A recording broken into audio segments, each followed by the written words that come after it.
I don't know what it is, Jeff, man, but when I hear your name, I know this. People probably have done this before. I always think about the Grubb Snacks. I mean, the Bug Snack song, and I put your name with. What? I had my name on Twitter for a long time was Grubb Snacks after that game got reviewed. So, that's probably what it is. That's probably what it is.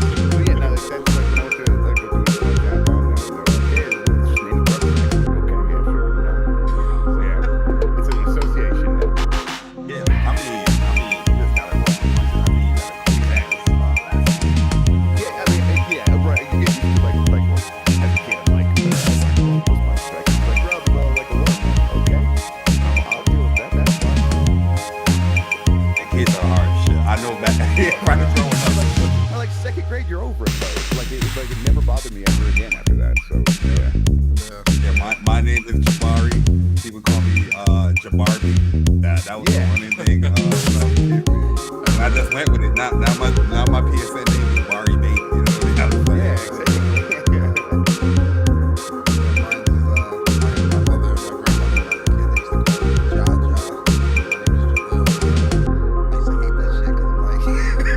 You know, the Hispanic version, you know, Jaja was ha ha ha ha ha ha. Please stop saying that.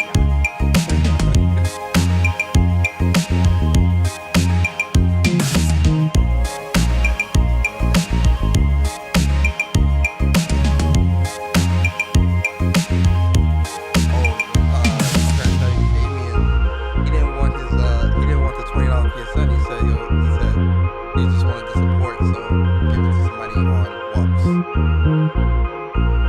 So I guess we gotta set up the giveaway and let them do the raffle. Do right now? Yeah, can you do it? Yeah, I got you. All right.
It's live. Yeah.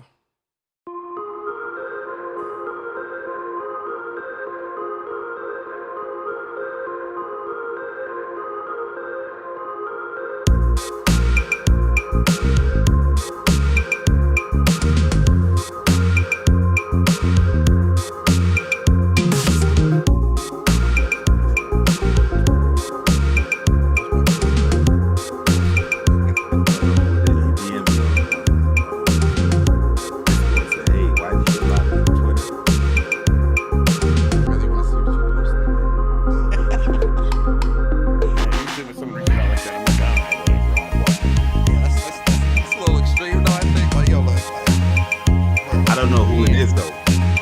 It's somebody named Scream That Gang. I don't know who it is. I'm about to ask him. I never know why I block anyone, so it's like whatever. Like if you're a shithead again, I'll just block you again. It's not a big deal. So I'll block you. Yeah, I think the only time I ever block people is like when they get a little, it becomes a little too much. It's like, bro, you don't make jokes.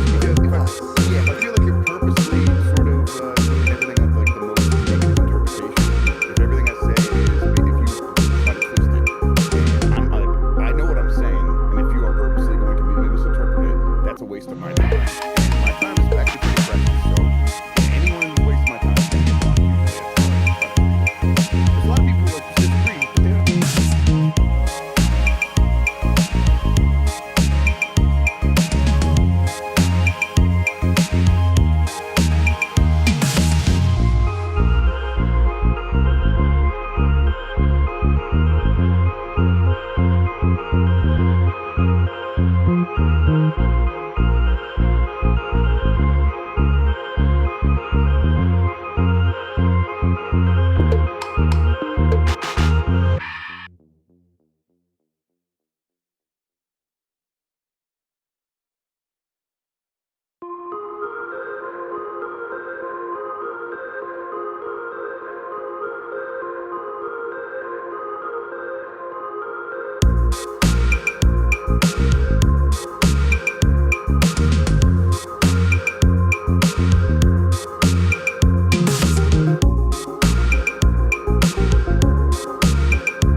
Yo, what is good, YouTube? What is good, PlayStation Nation? It is your boy Persona of Gaming with Persona, host of When Persona Speaks, host of When Persona Interviews, and one half of the host of What's Up PlayStation Podcast every Saturday morning at 11 a.m. And listen, guys, this is going to be a magical show. You're in for a great treat today. It's really good to be here, man. Another Saturday morning, spending it with my boy Bari, spending it with you guys. We all appreciate you, man. And we got a really, really special guest today. But before we announce who the guest is, yo, Bari, man, the best lisp on YouTube, the king of the Bronx, Yes, right? sir. The man who found a newfound love for COD. Yes, sir. Hey, man, say what's up to the people, man. Yo, what is good, YouTube? What's up, PlayStation Nation? We are back, episode 49 of the What's Up PlayStation podcast. Listen, man, we are cruising for a bruising for episode 50, man. We are almost there, guys. 50 episodes in, man. But yo, today's gonna be a special podcast, man. It's gonna be a great day. It's always, like Persona said, man, it's always great waking up, starting the day off early, with the PlayStation Nation. And yeah, man, excited for this episode. Can't wait to get into it. And guys, let's hit the like button. Let's share the stream out because it's gonna be a movie. Facts. And our special guest for today is someone that is well known within this community. Very well known, man. And he has some hot takes sometimes that I agree with, some I don't, and I think we all have agreed and disagreed. But as long as you can disagree respectfully, there is no issues here. But affiliated with Venture Beat, man, we've got Jeff Grubb on the show. Jeff Grubb. It's been a long, it's been a long time coming. It's been a long time coming. Yeah, Really, it has really glad been. to have you here. Say what's up to the people. Absolutely. Yeah, I'm glad to be here. Thanks for having me on, guys. I'm glad to come hang out, talk about video games with y'all. Come hang out with the chat here, see what people have to say. I'm excited. It's a cool way to spend a Saturday morning talking about video games. So I'm happy. Definitely. It's funny. I have to do it. Go ahead. I have to do it, man. Oh, Let's do it. Grab snacks. Go ahead. Well done. It's funny that you said it too, because me and Bari was just talking about how like Saturday on the weekends it's instilled in us to get up early because when I was a kid I used to get up super early to watch Saturday morning cartoons, get a big bowl of cereal and whatnot. So I've been getting up super early Saturday mornings for like most of my life, so it's what cereal you got? What cereal you got in that bowl? Let's see. What cereal do you have in that bowl, sir? When I was a kid, either Captain Crunch or Cinnamon Toast Crunch. Oh man, your top of your mouth is messed up. Oh no, top of my mouth is good. Captain Crunch, that thing would destroy you. I was hip though. I let it get soggy a little bit. I was hip to it. I could not wait that long. I had to just get in there, and I had to stop being Captain Crunch because I was impatient. Jeez. Oh man, I had to get the tricks. I know people gonna say this next. What? Oh yeah, tricks back in the day, not the new tricks, not the balls, but the actual fruit shaped ones. Disgusting. I used to love me some tricks, some Lucky Charms, some Frosted Flakes. Oh man, it's great. It's a great Saturday morning back in those days. Disgusting. Fruity Pebbles as well. Fruity Pebbles as well. Problem with Fruity Pebbles is like because those the pebbles were so small, you accidentally pour too much in the bowl and you end up not finishing. It gets soggy at the bottom, and you have to get a big spoon. Get a big spoon just to throw it in like there. That Mitch Hedberg joke. He's like, rice is good when you want to eat 10,000 of something. That's what Fruity Pebbles is like. It's great when you want to eat 10,000 of something. Yeah. That little small box he buys is done. It's finishing. Oh yeah, it's finished in like two bowls and it's done. But yeah, man. So listen, Grubb, Jeff Grubb, it's very great to have you on the show, man. Thank you, man. One of the questions, I wanted to ask real quick is kind of like, how did you find your way to venture beating and being in this industry?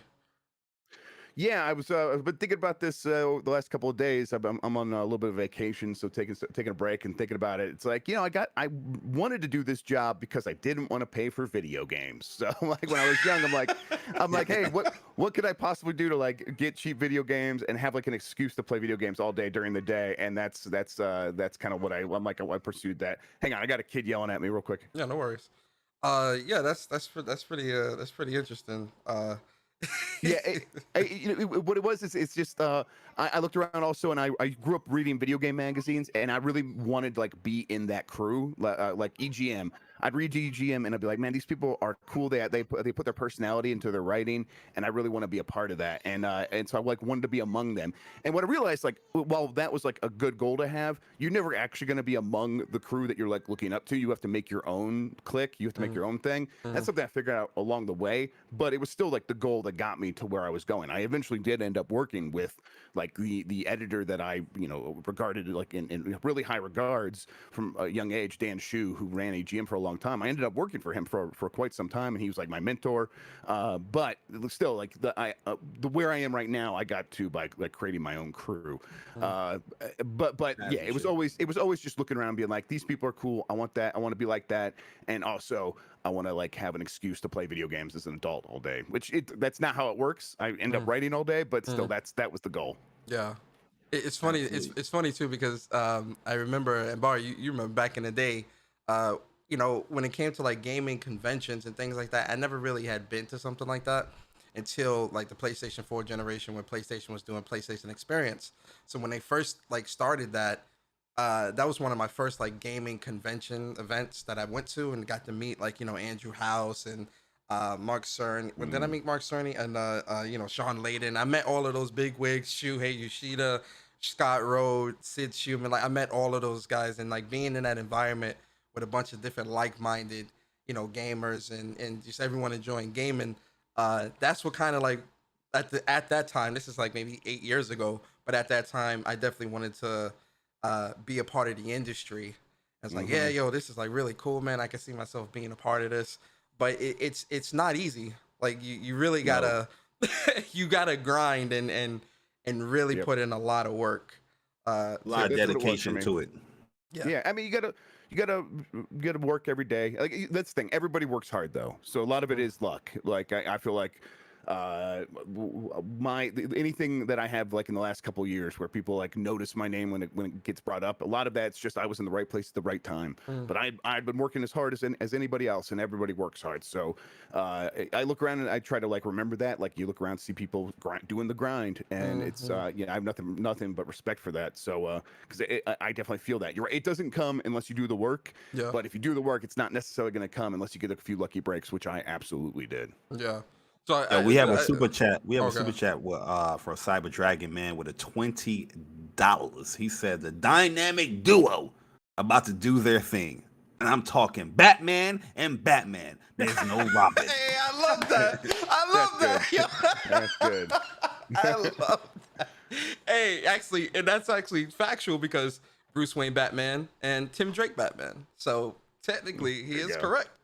Another question, a follow-up question I wanted to ask you, Jeff Grubb, is in terms of being in the part of the media and the industry that you're in now, do you find yourself actually because all of this started because of your love for gaming, right? So do you find yourself now actually working more than you're playing games now when it comes to talking about games and dealing with games and stuff like that? A little bit, yeah. A big part of that is just having two young kids. So like when I've always dealt with guilt my whole life. I've got a overdeveloped sense of guilt. So anytime I'm doing something where I feel like someone else could like use my help with something or use my attention or would want to be spending time with me, I feel that pretty hard. So I'll sit down to play a game sometimes, and if my kids are awake and like doing something, I'll feel pretty bad that I'm not like spending time with them. So and then the same thing applies to work, where if I'm like gonna try to play a game during the day during a time when I could be writing, I'll feel really guilty about that. And it's kind of, it stinks to try to play games when you have that guilt like overwhelming you. So I tend to like I still find a lot of time for games. Like I play games every day for multiple hours per day, but it's still not as much as I would like. Like I'm not sitting down and playing through all of Mass Effect Trilogy or Mass Effect Legendary Edition in the way I would want to be, because I just don't have a lot of time for that. But that definitely comes down to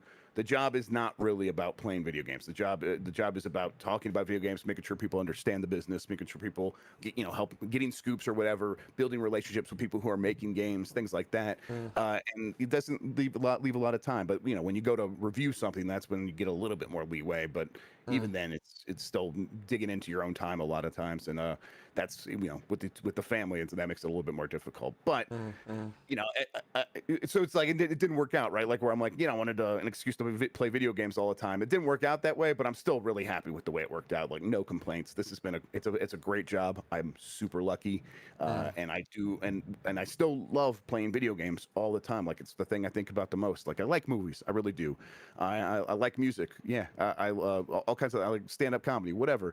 But if I had to pick one, it would still be video games. It's the thing that excites me the most. It's the thing that has so much possibility to be something different every time you go into it. And so yeah, I still really love that. Yeah, that's pretty good. Bar, you have anything you want to ask Jeff Grubb?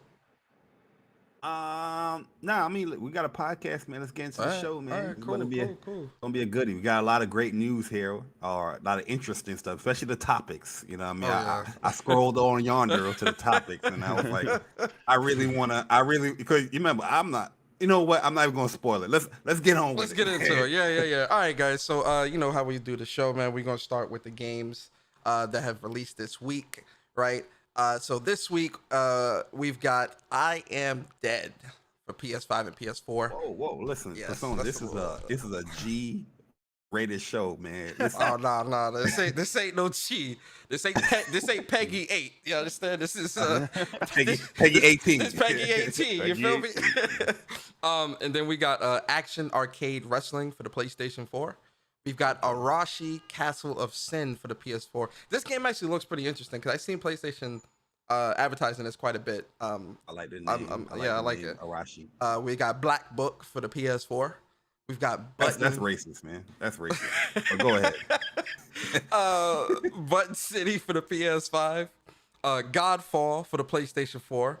Also, Hey, Godfall did release. Godfall now works on PS4 and PS5, and it's cross good ass generation. update.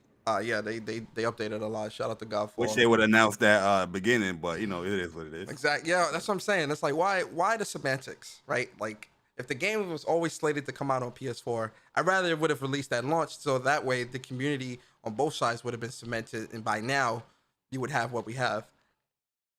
But it is what it I is. love Godfall though, man. People It's a great bash game. that game, but I love that game. Yeah, I love it. Yeah, I played a little bit of it. It's totally solid. Like it's a solid like action RPG. It's fine. Yeah. That's a game to play with your friends, sit down, relax, and defeat some bosses. You know what I mean? But Right. Everything doesn't need to be super omega, right? Like, some things is Right. just it's good enough. Yeah, especially if it has that good multiplayer. It's like it's right on the same level as the Ascent for me. Like, Yeah. if it's fun with friends, you're gonna get away with a lot. Yeah, like for Godfall, I wasn't going into it expecting The Last of Us 2 level of, Yeah. I'm going into that because I love hack and slash. I love, these loot-based type of games where, like, you can grind loot and get loot and all this. And, granted, the play story around with was, different builds. yeah, and granted, the story wasn't as good as it could have been. The Fire but the Fire and Darkness DLC is really good so far from what I'm playing. Like, it's definitely a step up when in terms of storytelling. But I'm getting ahead of myself. That's part of the impressions. But Godfall PS4, and then we got Super Hiking League DX. We've got Synth Riders for the PlayStation 4. We got Axiom. Don't ask me to say that name, but go ahead. Synth. Say Synth, Bar. Nah. What's the next game? Say Synth. Let that lisp run free, sir. Synth Riders. Own it, man. That was Own awesome. it, Yeah. exactly. Then we got Axiom Verge 2 for the PlayStation 4. I actually thought this was coming on PS5 as well. I'm surprised. It was, Well, Ax- it's, yeah, it's probably the same. It would be the same game. It's Yeah. it's one of those two. It's an old style game, like retro style game. So they probably don't need to do it on PS5 to get the most out of it. Yeah. Axiom Verge is actually a good game too. I like it. Yeah, Axiom Verge 2. I've been playing it. It's solid. Yeah. Then we got Space Intervention for the PlayStation 4. And then we got Assassin's Creed: The Siege of Paris for PS5 and PS4. Listen. Oh, that's an expansion. Yeah, that's the expansion DLC. Listen, say what you want about Ubisoft, and how bad Assassin's Creed has become or whatever case may be, but they do pump content into this game, man. Like it is so much They do. content in this game. Like you're gonna be playing that for 200-300 hours if you just getting into Assassin's Creed or Valhalla. It's crazy. Can I get $1? Then we got Blair Witch VR. Then we got Car Mechanic Simulator Was 2021. that a different Blair Witch game, or is that the same Blair Witch game that I think came it's out, the but they same. have I it think it's the VR? same one. I think it's the same one. But they Yeah, added I VR. remember they came out with it Oh, that's pretty cool. because that was made by what Blooper Team, right? That made Yeah, that. Blooper. Yeah. Yeah. We got Come On Kid. Whoa. Hold on. Hold on. Come On Kitty. Listen, man. PS4. Hey, what they say? Own it. Let's own it, man. Go ahead and I'm own it. owning that. Then we got Doctor Who: The Lonely Assassins for PS4. We've got Faraday Protocol for the PlayStation 4. We got Foreclosed for the PS5 and PS4. We've got Jelly Break Deluxe for the PS4. We've got Kai Renaissance for the PS4. Tetragon for the PlayStation 4. Barry the Bunny for PS5 and PS4. Fort Triumph for PlayStation 4. Hades for PS5 and PS4. Great game. Great game. Played it last night. Very great game. Pizza Break Head to Head for the PS4. Shakes on a Plane. That's actually a good play on words. I like That's that. a good- I like that. For the PS4. And then last but not least, Unicorn Break Head to Head for Also, the Pizza Break and PlayStation Unicorn 4. Break. Pretty interesting. Pretty interesting. A lot of games came out this week. That's I love to see it. All right, so now let's get into the spotlight. So Jeff, what the spotlight is we give a game to the community that we think that they should check out and put on their radar, right? And it doesn't have to be. It could be a brand new game. It could be an old game. It could be something you're playing right now. It doesn't matter like when it came out. It could be something from when you were a child. It doesn't matter.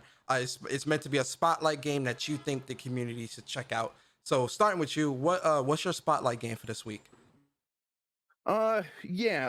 Okay. So it's a game called High Fleet. I know listen, it's on Steam, but it's all I've been playing this week. So I'm just bear with me, everybody. It's I hope it comes to consoles because it is so immersive. It also has a retro style, but it's like done with like a lot of panache. Like there's a lot of like extra particle effects thrown on top and like post effects. So it kind of seems like you're looking at a monitor that's a little bit screwed up. But what the game is you are controlling a fleet of ships on this alien world, and you are like the son of the king, and the general doesn't really trust you, but you're trying to prove yourself, and you control these fleets in what is basically like a lunar lander style like landing game, but really it's a combat thing. So it's like that old lunar lander arcade landing stuff, but with shooting in it, and it works really well. That stuff works really well, but then everything else in between that is you're looking at a control panel for your ship, and you control everything from here. Like you can intercept radio signals,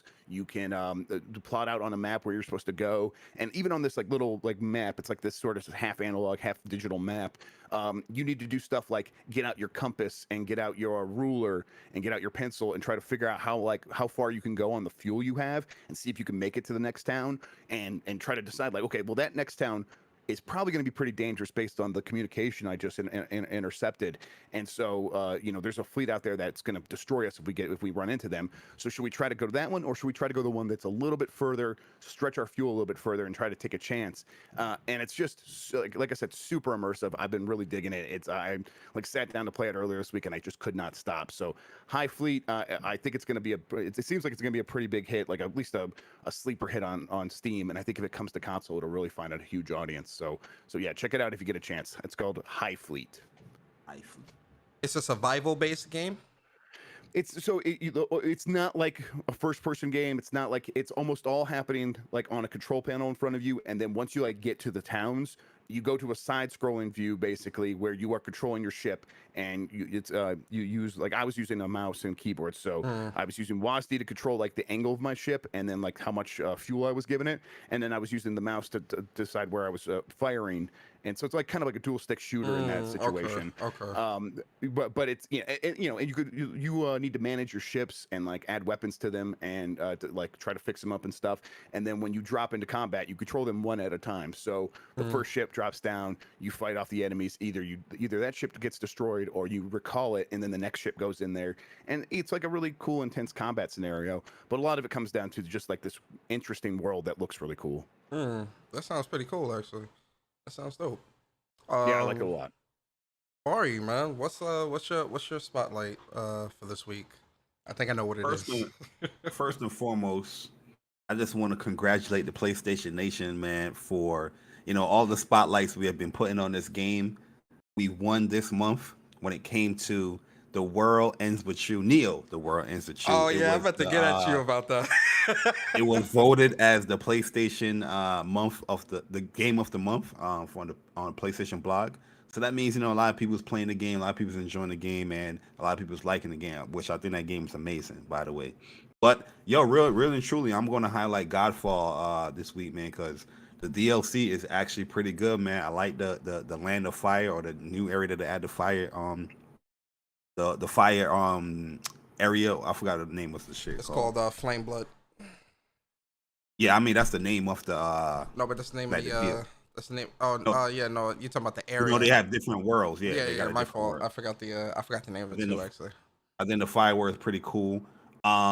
They added new customizations now for your Valor plate, so you have more color options. They have more weapons in there where they upgraded some of the weapons. They upgraded some of the amulets as well. So they're doing a lot of stuff here in the game where you can just make your character even more OP, because before the DLC came out, the expansion, there a lot of the stuff that I had equipped to my Typhoon, I couldn't upgrade anymore because I maxed them out, but they increased it now, so I can even do more damage or get more spirit level higher and all that stuff. So it's pretty cool. But yeah, man, I'm liking it a lot so far. I'm still the beginning area, but the boss fights seem pretty quick. I like the enemy variations they have now. You have the flying enemies now, where you got to be a little bit more tactical now. I keep saying tactful. Every time I want to say that word, I say tactical and tactful. Yeah, pretty much, yeah. But yeah, you got to be a little more tactical now, which is cool because they would throw these flying enemies at you, and you got the land guys that's charging mad fast, the magic guys that's throwing the little fire pellets, and you got to be aware of what you're going on in the game. But yeah, I'm liking it a lot, man. Godfall is always one of those games that people, like I said before, they always like kind of bash, but I felt like the game was a really good start for the PS5, and yeah, I'm liking it a lot, man. So can't wait to play more of it. I think you Yeah. guys should definitely check it out. Yeah. Yeah. Um, yeah. So for me, man, my spotlight for this week, um, I'm gonna give it. I'm gonna give it to Hades. Right. Hades is. I've been playing it last night, and it's a really great game. And a lot of I know when Returnal first came out, it was given a lot of comparisons were being made to Hades, right? So Yeah. that's what really had me like, yeah, I really like when it announced that it was coming to PlayStation. I was like, yeah, I really got to play this because I love Returnal so much. It's I've got the platinum. It's such a great game. Hades is definitely a very fun experience, right? Um, the combat in this game, like the way you dash, it's so quick. Like you're doing a million things at once when you're playing Hades because you got to focus because it's isometric. You got to focus on like all these enemies and the floors and all this stuff, and you know your movement is a little bit The traps. yeah, the traps and everything, and you kind of see more at a glance as opposed to Returnal. I mean, obviously Returnal is more third person and whatnot, but with Hades, man, it's definitely difficult. I mean, the first like maybe like the third room, because like the first room was kind of like a tutorial room, but once I got to like the third room, it really started the challenge picks up pretty quickly, which I enjoy, and then I do like how the art style in this game is actually really good. The way the gods look, Hades, Zeus, Athena. I've met Yeah, that Hermes art. and whatnot. It's really good. The music is good. The combat is really fun. I'm this game is definitely like I'm really enjoying myself with this game right now. I'm gonna put more time into it during the weekend, but it's definitely a game that I think you guys should pick up, especially if you enjoy Returnal. Yeah. Super Giant the thing that, Games. yeah, Super Oh, go Giant. ahead. Yeah. I Okay, was just gonna say go.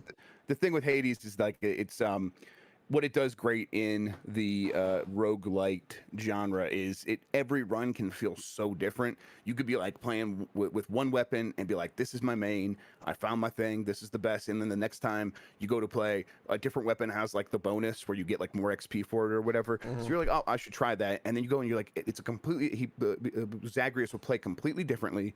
It like you'll have to completely rethink your strategy, and yet you'll have just as much fun. And pulling that off, like that is what the early access that Hades went through for like a year. That's where like it was like honed to a fine point, where it's like you could tell like they really thought about all this stuff. And that's why I think Returnal is still actually going to get to that point where every run feels that different. They're going to probably keep updating it, but it, like, you know, it had that same solid foundation. It just like it didn't have that early access period where like, oh, people are playing this and telling us like, hey, we would like to try this different stuff.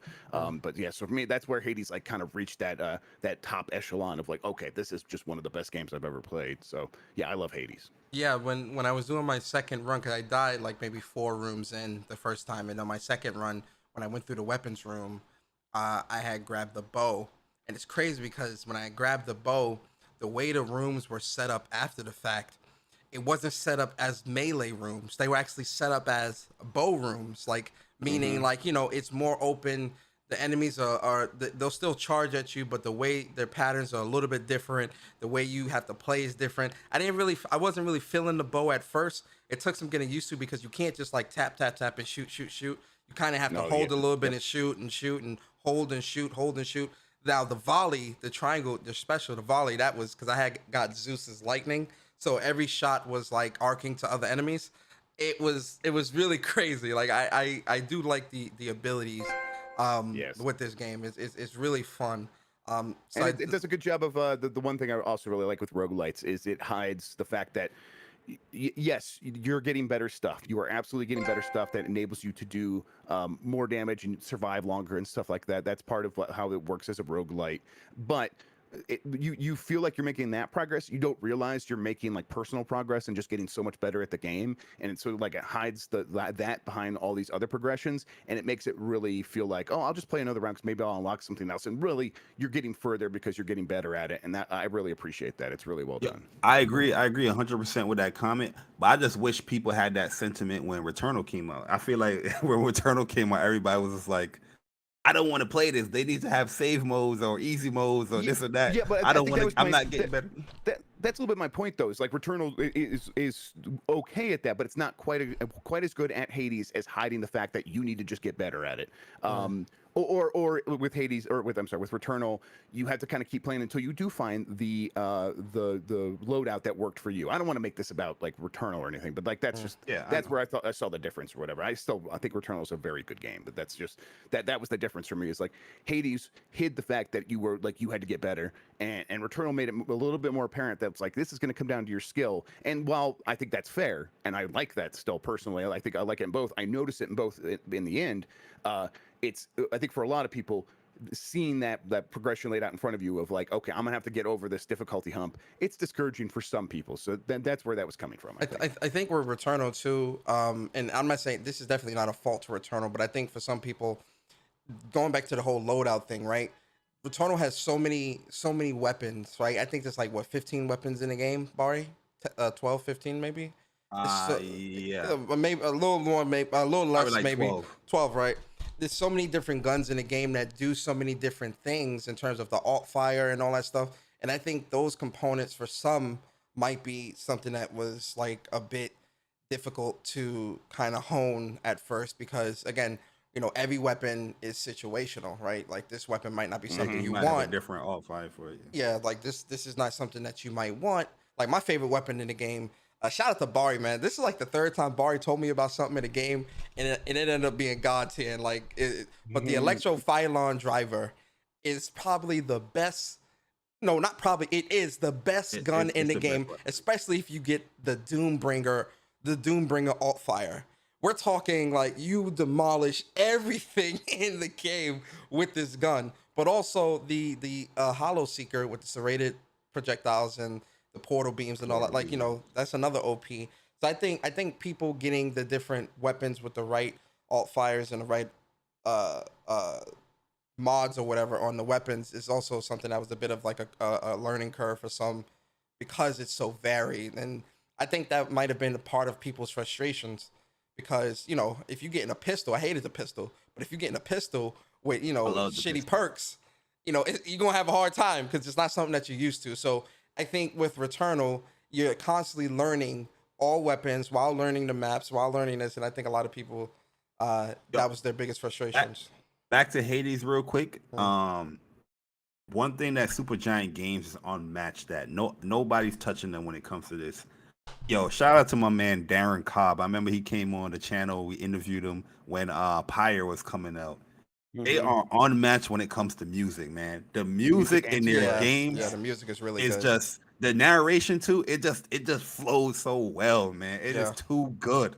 Yeah, they are too good, man. Like I can sit down and listen to Hades stuff. Cause I've been playing Hades for like 2 years when it was on Epic Game Store for the early access stuff, and I just sit down and just listen to that music. I'm like, damn, this Aaron Cobb nailed it again. Like this man don't miss. He doesn't miss at all. Last thing on Hades. He also did the voice as Zagreus. He did the voice. So really, he did his voice. Yes, wow, he does. The voice. Wow, that's actually multi-talented. Yep, he's great. Yep. One last thing, because when you die and you go back to Hades' throne room, and that guy with that's like pretending like he's sleeping, you get close to me. Is that Urkel? Is that Urkel? Like, cause he sounds just like Urkel. You want to know who that is? Yeah, that is the director of the game. I'm like, wow. right now. Yes, he did the voice for that, but yeah, he also did like all the writing. Okay, yeah, he sounded just like Urkel. I'm like, yo, is this Jaleel White? For sure. Yeah, I'm like, yo, this is a really good impersonation. Like, but yeah, so those are the spotlights. Did you get to the first boss? Yeah, so my first run, I got to her, yo, and she destroyed me. I only had 5 health though. The second you'll get destroyed the first couple times against her for sure. Yeah, the second run, because I did 2 runs last night. I got to her in the second run, but I had the bow, and like the way she is, and like when you got those little witch enemies shooting the orbs and stuff, it was too much. Because if you know, with a melee weapon, you can just like dash and hit, dash and hit, dash it. Because the bow is much more methodical, and you kind of have to dash, hold, hit, dash, hold, hit, dash, hold. It was a little too much for me to like look at the orbs, look at her, look at the and then the traps and everything. So I got washed. The best thing in that game for me is the dash with the reflect on it. Every time I go for that, or I try to get that in there. That's because great. Yes, it works totally. So good. Yeah. Yeah, my favorite god power-ups was Poseidon for a long time. All the Poseidon stuff, all the wave stuff and water stuff that you could do. Oh yeah, So yeah, that when you yeah, yeah. dashed, you like shot out of like a wave or whatever, and you reflected stuff. And yeah, Poseidon's great. But yeah, it's a fantastic game. You'll die to I can't remember her name now, but that first boss a couple times. The thing is, like, you go, Magerna or something like that. yeah, something like that. Yeah. But you go in there with the bow, and you're like, man, the bow isn't working. You'll get a certain upgrade or certain different characteristic on the bow, and you're like, oh, that was a little bit easier. It was still tough. But you'll get the later bosses that are like kind of weak against the bow, or like they don't know how to deal with the bow quite as well. And you're like, man, I'm glad I still have the bow. Yeah, But yeah, that's yeah. true of all the weapons. Like they're just more powerful in certain situations. And Yeah. once you get to Elysium, and you face the double boss, like that is like you're like, okay, I need to completely rethink my strategy. Yeah. It's great. It's great. As you guys can see, we're loving Hades. Yep. It's a good game. So yeah, Great those game. are those. We actually did our impressions and spotlights all in one go. See, I love it. So yeah, man, those are the spotlights for this week, guys. But let's get into some news, man. Let's get into some news. All right. So first thing is Tales of Arise, right? So Tales of Arise is going to be having a demo next week on the 19th, and it's going to be a free demo. You don't need to pre-order the game to play this demo, and it's going to be free for everyone on PS4 and PS5 and the other platforms as well. Jeff, are you into these types of games, these types of JRPGs and stuff like that? No, they are not my thing, actually. I appreciate them from a distance. JRPGs in general are usually not something that click with me. And the Tales series, I've never even really tried. Oh yeah, so this ain't even something you looking at. No, not really. No. Yeah. Okay. And at a certain point, it's kind of nice because it's like I could tell other people are going to enjoy this, and I can just go spend some time with some other games, and that's fine with me. Yeah. I hear So you. real talk, I feel like you if you like story and like those intimate moments, I think you would enjoy Tales. Like I think you should give it a try. It's really good because I wasn't into Tales. Like I didn't really play them back in like the PS3 era, but I started on the PS4, and I'm hooked to those games now. Like they're super good. Like they're very addictive to play. Yeah, I started on PS4. When you say it's about like story is actually the thing. It's like I don't know. For me, I like emergent story where I do something in the game and then I go tell somebody about this thing I did, and that's like my story. That's like where I find my joy in gaming. So it's like JRPGs are very much about like they have this beautiful narrative that they're going to tell you in intimate moments and stuff. People build relationships with the characters, and that's just never been my connection to games. I sometimes can get into it, but most of the time it's just not the mood I'm in. Is usually how it is. It's just not my predisposition. Gotcha. Yeah, I mean, Tales of I started on the PS4 with Zestiria, and and then Berseria, and I've been a fan ever since. I'm very excited for this game. You guys know this in the chat. That game is already pre-ordered. That collector's edition is on pre-order. And everyone, those. Oh, it's on the 18th. Excuse me, not the 19th, the 18th. But for those that are on the fence about the game or want to know more, there's a free demo. So. You don't got to be like, at Persona, at Bari, how's Tales of Arise? You can play it. It's free. You can play it. The reason why I'm not going to play it is because they didn't specify if you're gonna play the demo and your save continue over to like the real tail game. So I'm just gonna wait out. It's not a long wait, and I'll just play it when it comes out for that month, because September is Tales month for me personally. But yeah. Yeah, if it was like the Neo The World Ends With You demo, I'd have been on that like, oh, word? Well, I think it's going to be a vertical slice, though. I don't even think it's going to start you at the beginning of the game. It's going to be like a piece from somewhere in the game where you'll be able to do a couple of missions. And I'm just speculating because they didn't specify if your save will transfer over, nothing like that. And I think if it was, they would specify that. So I think it's just going to be a vertical slice from some part in the game. But yo, we got some super chats. Let's get these super chats real quick. Shout out to Game Over Brian, man. $5 super chat. He says, shout out to the best PlayStation podcast. Shout out to Omar introducing me to my new love of my life, my DualSense. She gives me the best tummy rubs. That's a joke from one of the shows earlier in the week. And then shout out to Kakarot the Sith. Kakarot. You got a list. What's going on, man? Hold on, no, it's a tongue twister. Kakarot the Sixth. He with the $5 super chat, he says, Jeff, do you have any information about Sly Cooper making his return? Because it's a lot of rumors coming out lately. I haven't heard anything specific or solid for that. So no, I'm sorry about that, but I do not. Hey, where is he getting a whole lot of rumors on Slack? I've not that seen either. those myself. Yeah, I don't know. Listen. We're gonna talk about insiders at the top. Don't miss that. Please don't miss that. But Game Over Brian, appreciate you for the follow super chat again. He says, shout Jeff. I think he meant shout out. Shout out to Jeff being on my favorite podcast. I have a question for Jeff. When upgrading the Final Fantasy VII Remake trophies, do the trophies pop automatically? Yes. I know he always asks this question every time. I love this. This is fantastic. Yeah, I always appreciate Game Over Brian, man. Shout out to you. I personally think Game Over Brian is that same person that I got banned on Twitter for the 12 hours when he's asking the question like, "Yo, Persona, so does the trophies for this game transfer over?" And I was like, "Yo, dumbass," what, you know. I think that's Game Over Brian. And then last super chat, yo, Jeff, appreciate you, man. He says, if you could pick one game in September to get, what would you get? Oh, Tales of Arise. This is a tough one. So I'm trying to see, like, I'm looking at a list. Is Deathloop still coming out in September? Yeah, it is. Yep. It might be Deathloop. Kena. Kina's also that's what's tough. It's like Kina's like kind of my kind of game. I think it looks like a fun platformer with like some, you know, that's where I like a story. Like, I like the story in Ratchet and Clank where it's just kind of like propelling the story forward. Like that's the kind of thing I like, and I think Kena might have that same vibe. But so for me, it's probably between actually Kena and WarioWare for the Switch. WarioWare is like a love them. That's the kind of game where I'm like, it fits in my ADHD brain real well. It's like, here's 5 seconds of a game, figure it out. Here's another 5-second game, figure it out. I like that. That's a lot. the puzzle game, right? A whole bunch of puzzles. And puzzles, like one way, they're called micro games. It's literally like, here is like, look at this guy with a giant nose and a finger's going back and forth, and the word just says pick, and you have to hit the A button at the right time to get him to pick his own nose, and it's just silly stuff like that. Oh wow, that's the Wario games is like that. Yeah. It's completely like non sequitur, hilarious, weird stuff. Like a lot of great kind of like awkward Japanese humor and stuff. I love the WarioWare games. So yeah, it's probably between Kena and WarioWare.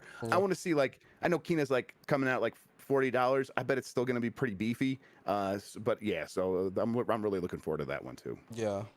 Yeah, I kind of feel bad because, you know, Kena's actually being moved to a month that, you know, really belongs to Tales of Arise for me, man. It's still a tough choice, but for me, Tales of Arise all the way, just because I've been wanting this game since 2019 when they first showing it. I've been fiending for this game, and when it got delayed, you know, Tales of Arise is definitely something like once September 10th drops, and it's funny because I have Lost Judgment and Kena pre-order, and those will definitely get played towards the end of the year. But it belongs to Tales of Arise, hands down, Tales. But yeah, so let's move on, man. Thanks for the question too, Jeff. Appreciate you. All right, so let's get into some fighting game talk real quick. Jeff, do you play fighting games, Jeff? A little bit, but I'm an old man now who has lost his way. I got into Tekken 7 a little bit when it came out. That's like the last one I spent a lot of time with. But other than that, not so much. It's kind of hard because I don't want to play online most of the time because I feel like my internet's not good enough. But I enjoy them. I enjoy them here and there. Yeah, there's a new trailer came out for King of Fighters 15 for the character Antonov. And King of Fighters 15 looks like a great game. I'm definitely very excited for that. And Antonov is definitely a very unique character. He looked like what's his name? He looked like Q on steroids here. I ain't gonna lie. But you know, Bari, what's your thoughts on this, man? How you feeling about Antonov? Yo, when I watched this trailer, I got a little scared, man, because these grapple characters, man, it's ridiculous. Like, it looked like he got some hit grabs too. He's gonna be a grapple character that got good strikes. He's got good hit stun too. Like, look, unblockable. Crazy. He got that ground pound. Yo, this character is gonna be probably the most used in that squad out of the King of Dinosaurs and the other dude. Yeah. But yeah, I legit, I got scared. I was like, damn, man, they put him in the game. look at his hits. Yo, his hit stun is crazy, bro. Like, yo, he got combo. Look at that. Speak with his chest. That's a man's man right there. Yo, that's Hey yo, that is a mess, man. This guy is Antonov looks he looks scary. Like if you're getting in on Antonov, you got to be very very careful because he definitely has some good hits done, and look like he's got good armor, and he's fast. Like he looks like he's fast. So it's gonna be interesting to see how like some of the pros utilize him in a squad, and like what type of combos and things we see coming from the pros. For me personally, I could see myself using him, but I'm gonna be honest, man. You already know my squad, man. Iori, my, and oh girl, I forgot her name. She might be on the squad too. From is that Team Assassin? She's Antonov too was like I think he was like one of the bosses in 14. He was like that dude with the, but they redesigned him crazy because he had the shorter hair with the cigarette in his mouth. But yeah, this is just like this is boss character vibe right here. You know, like, we're just gonna play him now because before he was an update that came later into 14. Yeah. Now he's just in the base roster. Like, it's kind of crazy. It looks good. Jeff, what do you think of the trailer? At least does he look interesting to you? Yes, it does. Yeah, this looks like I get the boss vibes where it's like it does feel like they're bringing in a character that's way too powerful. Is that how it goes usually with fighting game DLC though? Like they want to encourage you to come play the new characters, so they make them seem extra powerful, like you can't miss out on it, or is that just something I'm making up in my head? No, that's definitely something some will do, like where like the character have like some crazy stuff going on, but then a patch will come out and they'll be rendered like later, right? They'll get like nerfed. Yeah, that definitely happens. Yeah, I think when it comes to the game, like the end of the life cycle of the game, you're gonna start seeing like the DLC characters that's gonna be like. The implementations is just going to be much more profound than like the base roster or whatever. Right, they're going to take some chances. They're going to take like Street Fighter 5. We see Oro coming in and Akira. Like they look way more different than the base roster. Anything they could do. Yeah, this character's got a vibe. I like it. I like this. Is this a Jeff Grubb character? Like if you were to play this type of game? See, if I was gonna try to fight a game, this would definitely be like one I give a shot. Absolutely. Okay, I love this. I love to hear it. I definitely see Antonov being popular. He's gonna watch a lot. Oh yeah, he's definitely gonna be popular. And then one of my favorite games, like slowly becoming my favorite, Melty Blood. This is coming out in September as well. They released their I know it's crazy. Another fighting game, just real quick. These are the only two fighting game character trailers for this week, guys. Actually, no, Oro and Kira. We'll do that next week. But Kohaku, her trailer came out as well for this new game called Melty Blood. Melty Blood Luminescence, I think it's Lumina. And this comes out in September as well. So Kohaku. She is looking. I'm not gonna lie. She looks really really good. She and her sister. Yeah. Knowing because now they separate them. Yeah. Because they have the what you call the puppet character. Yeah, the puppet sister. Oh my God! Look at this, man. Yo, that cactus gonna be dangerous, but locking someone down in the corner with that cactus, that's gonna be stupid. Oh yeah. Yeah, she's set up city. She's like one of those setup type characters. Lock you down. Yeah, Kohaku looks really good. Yeah, this game comes out September 30th for the PlayStation 4 and the other platforms as well. What's your thoughts on that character, Jeff? I think there was a lot going on there. There was a lot of fruit flying off that man, and that's anime for you. Yeah, some anime fighters. That was like an anime fighter right there. Yeah, that's right. I dig it. That's an anime game right there. Yeah, that's definitely an anime. Melty Blood is like one of those games. It's a hard game to get into because it's a lot of system mechanics, and the characters I think they simplified it a little bit more because they used to have all these different types, like Type A, Type B, Type C. Where it had different variations of the characters, but I think they simplified it a little bit here, but it still has some of the same system mechanics. And they added like this counter move, like this counter parry move. You're gonna see it in the trailer where he knocks him back. But looking good, man. I can't wait for that. Yeah. And one last thing that I wanna this wasn't on the show outline, but I definitely wanted to get you guys' thoughts. Because a game that I truly do love this game. Bari, I know you love it as well. Jeff, I'm not sure how you feel about Marvel Avengers, that game. I like it. You like it? Okay, great. So we all like it here, which is great. So Black Panther Wakanda DLC comes out this week, right? And they're having a war table on Monday, but there was a snippet of gameplay that came out of Black Panther, and I'm not gonna lie, man, he's looking pretty interesting. Yes. I really can't wait to really play him. And now that you can, like, if you're playing with your friends, Oh, what? yeah, Yeah, he looks yeah. he They looks they big got too. leaked Like gameplay? Yeah, they got. It's yeah, not this looks leaked. great. It came out like it's gameplay. You can see. It's not like full fledged gameplay. It was something that I saw on Twitter. Oh, did Um, he just summon Vass? yeah, yeah, Yep. yeah. It's this is looking on point. And one of the things that I knew they were gonna do with his soup, a lot of you notice he's not getting caught in hit stun or getting interrupted. His suit is absorbing a lot of the damage. Absorbing it. Yeah, that's very That's cool. yeah, that's gonna be clutch when you're fighting some of Oh, so those they're like gonna make it stronger like enemies.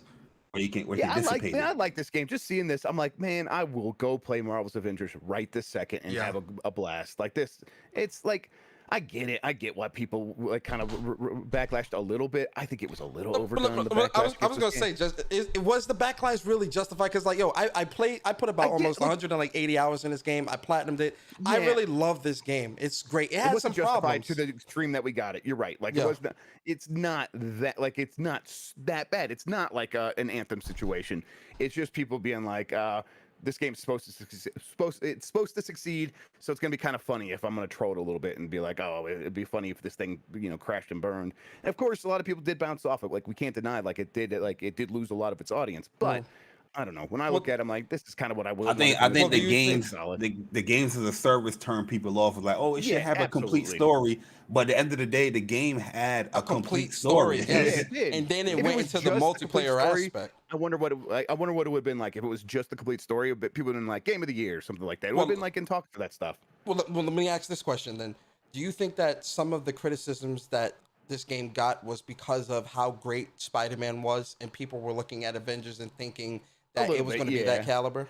What do you guys think? Yeah, I think a little bit. Yeah, for sure. Yeah. I mean, Spider-Man is a Game of the Year contender. Like it is like it is like one of the most fun games you can get. It's also like extremely popular. It sells extremely well. It's a really it's what you want. Like it's when you think of like what a superhero game could be, they delivered on that in every aspect. And so when you get a game that's like trying to be in a different mold, you might feel like a little betrayed because you're expecting more Spider-Man. So yeah, I think there's something to that. Yeah, like Spider-Man combat is way better, but Avengers combat is good as well. I just feel like people have to explore the game rather than, oh, it's too simple. But no, there's a lot of stuff that you can do in the combat of Avengers as well. But Well, it can I is ask what- you guys? I Do you guys love think that this game. is going to be? Do you think this is going to be like it's Taken King? Do you think this is going to be a chance for this game to get turned around, or do you think it's too late? Yeah, I think it's a popular character. Black Panther. definitely. A lot of people enjoy the movie, and I think a lot of people that enjoy the movie gonna be like, "Oh, look, Black Panther's in this game." You know what I mean? It might bring some people in, but we'll see. We'll see. And I think they did a lot of good changes as far as like matchmaking. Just being on the PS5 is a big change as well because it does load super fast, yes, and yeah. the frame Yeah. rate is much more stable and all that stuff. So Well, I also think it could be. it's funny though because I know people talk so much about story. Outside of just the main story with the game, when you look at Kate Bishop and Hawkeye's DLC stories, those are really great well told stories as well. Like Right. I really enjoyed those stories. So when it comes to the storytelling with this game, I do think it's very good. Right now, granted, some of the missions might be repetitive, or you might have to grind a bit to get better gear. I don't, and maybe this is because I'm a big Destiny fan, right? Like I love Destiny. Destiny 1, I was playing since Alpha at the beginning of last year. Like I really do love those types of games, right? So I think that's where I look at that and I'm like, I don't really have an issue per se because Yeah. I've been doing that for so long already. So I don't mind grinding, a couple of missions to get the best piece of armor because with Avengers, it's all about the builds, right? If you look at your skill tree and things like that and look at the different types of armors you can get within the game, they've got the Hank Pym armor, which, if you do a set of 3, then you're able to, you can minimize your enemies and they get like the Pym particles on them and they get smaller and take more damage. And then they got the Gamma armor and like, there's a bunch of different builds you can do in this game. And I enjoy that. And I think a lot of that has to do with, again, my callback to Destiny, but also I've been playing JRPGs since I was a kid, right? So when it comes to like, getting the best armor, stats and all that stuff, I love that. You know, I really do love that. So I don't really, me personally, I Yeah, don't see an issue here. I love that as well. Mm-hmm. But the biggest take for me with Avengers, why I love it, is the fact that it's fanfare to people that read the comic books of Yes. like Avengers and all that stuff. They have a lot of little Easter eggs and a lot of cameos and the stuff like, oh, this is cool as hell. Like, oh man, they really thought about this. Oh, they put this armor or equipment in here. Like, this is cool as hell, man. They got this object in the game. Like, you know what I mean? They have this event with a cosmic cube. Like, everybody Mm-hmm. told about Thanos, Infinity Gauntlet and all that stuff, but the cosmic cube, that shit is powerful. One of the most powerful objects in Marvel. You know what I mean? And they had an event dedicated to that, which was dope as hell in my opinion. So Yeah. I always love what they did with the game. Like, gameplay wise, I understand what they did it because they're going for the multiplayer where they focus on, it's not just one player you're focusing on. You're focusing on like a team. You know what I mean? Where Spider-Man, you can focus on just Spider-Man and his combat. Just focus on that. Where Avengers, you have all these other characters that you have to focus combat. And so yeah, it's going to be a little bit more limited. That doesn't mean that it's bad in my personal opinion. Yeah, I agree. I agree. So yeah, man, listen, Avengers Wakanda DLC comes out this week. Be on the lookout for that, guys. But yo, moving on. Something's gotten delayed. Something's got Oh delayed. my It's god, not. This year has been the year of delays, and Yes. it's been pissing me hurt. off. It's especially pissing me off. It's hurt. It hurts my Yes, heart. Jeff, it's pissing me off, Jeff. It definitely sucks. But so for this delay, this one is not too terrible. For the Life is Strange fans out there, Oh, this is not bad. it's not too I'm not bad. pissed off anymore. Never mind. Yeah, it's because it's the remaster, right? So they say, "Hello, Life I is jumped Strange the gun. I fans." jumped the gun. we have some important updates for you on the upcoming release dates. After Life is Strange True Colors releases on September 10th, we're happy to announce that the Life is Strange Wavelengths DLC starring Steph Greenrich will release on September 30th. We will be revealing the first look via a new trailer tomorrow. However, due to the ongoing challenges of the worldwide pandemic, we want to alleviate any additional pressure on the Life is Strange team by giving more time between the release of Life is Strange True Colors and the Life is Strange Remastered Collection. For this reason, we have made the difficult decision to delay the release of the Life is Strange Remastered Collection for all platforms until early 2022. We hope you understand. Thank you for your patience and overwhelming support. For more information, blah blah blah. Life is Strange team. I mean, the main game's still coming out. Like, what people are looking for is still coming out. I personally would have loved to see how the remasters would look on PS5 as well, but I can wait. Like, I'm not really Yeah, too I'm gonna angry be about honest with you, man. When I was reading this, I remember you put up, you made a tweet, and I was like, "Oh, let me see what Persona tweeted." Hey, He's like, "Oh, I'm not shocked, right?" I was like, "I'm reading the tweet. I'm like, I'm reading this. Like, oh, damn, Life is Strange got delayed." As I'm continuing reading this PR statement, I'm like, "Wait, y'all said all of this to tell everybody that the remaster collection be delayed? Like, come on, man." yeah.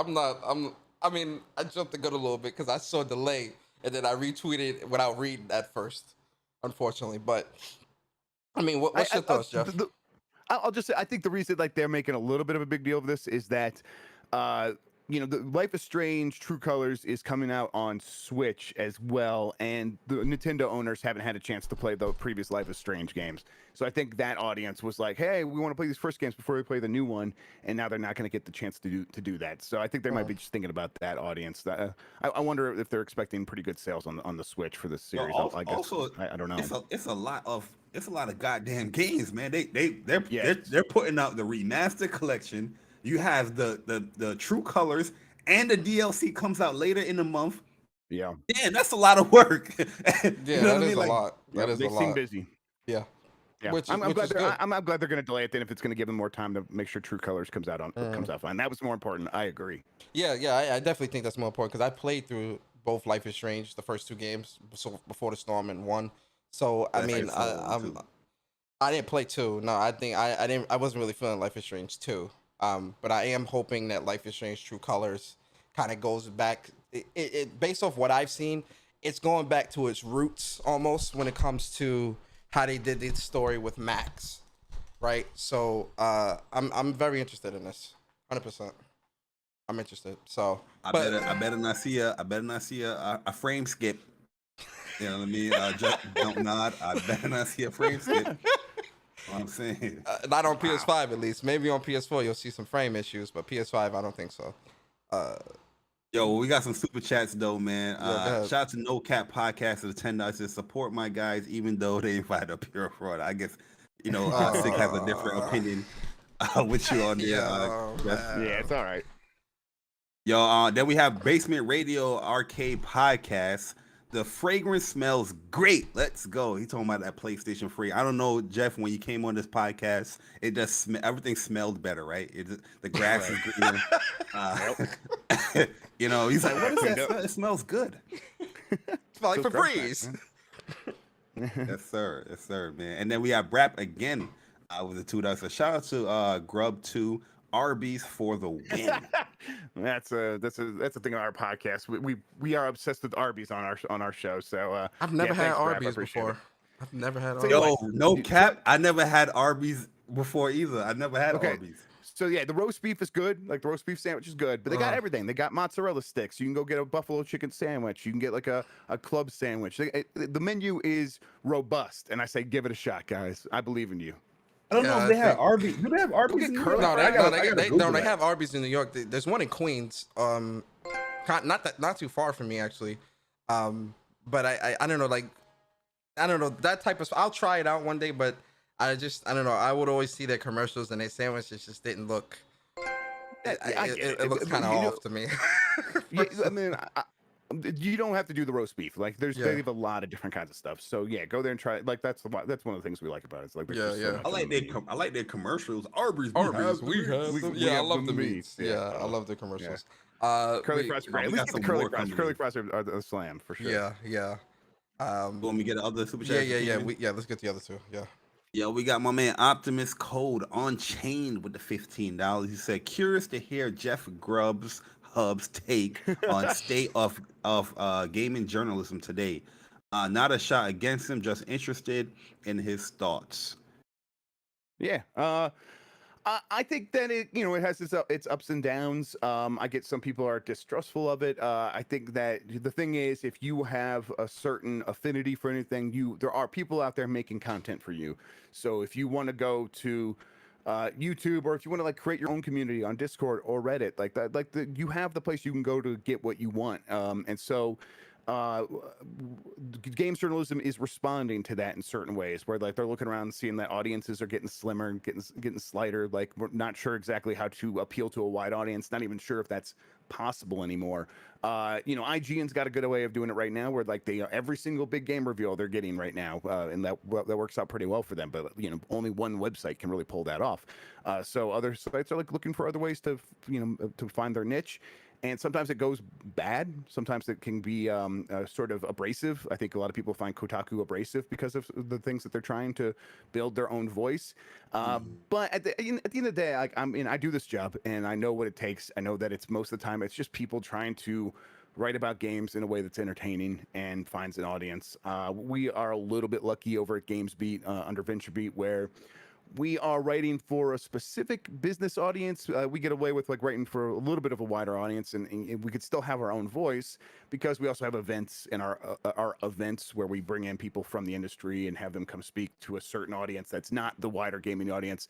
Those tend to make money for us, so we can kind of build up an audience online and try to build up a reputation, and then we can cash in on that with our events, and that's how our business works. So we're a little bit more free to do what we want, but other people are in the situations where they got to make the content work, and it can cause anxiety. It can cause like people not to sleep at night, and it can be the kind of thing where like does this business even work anymore?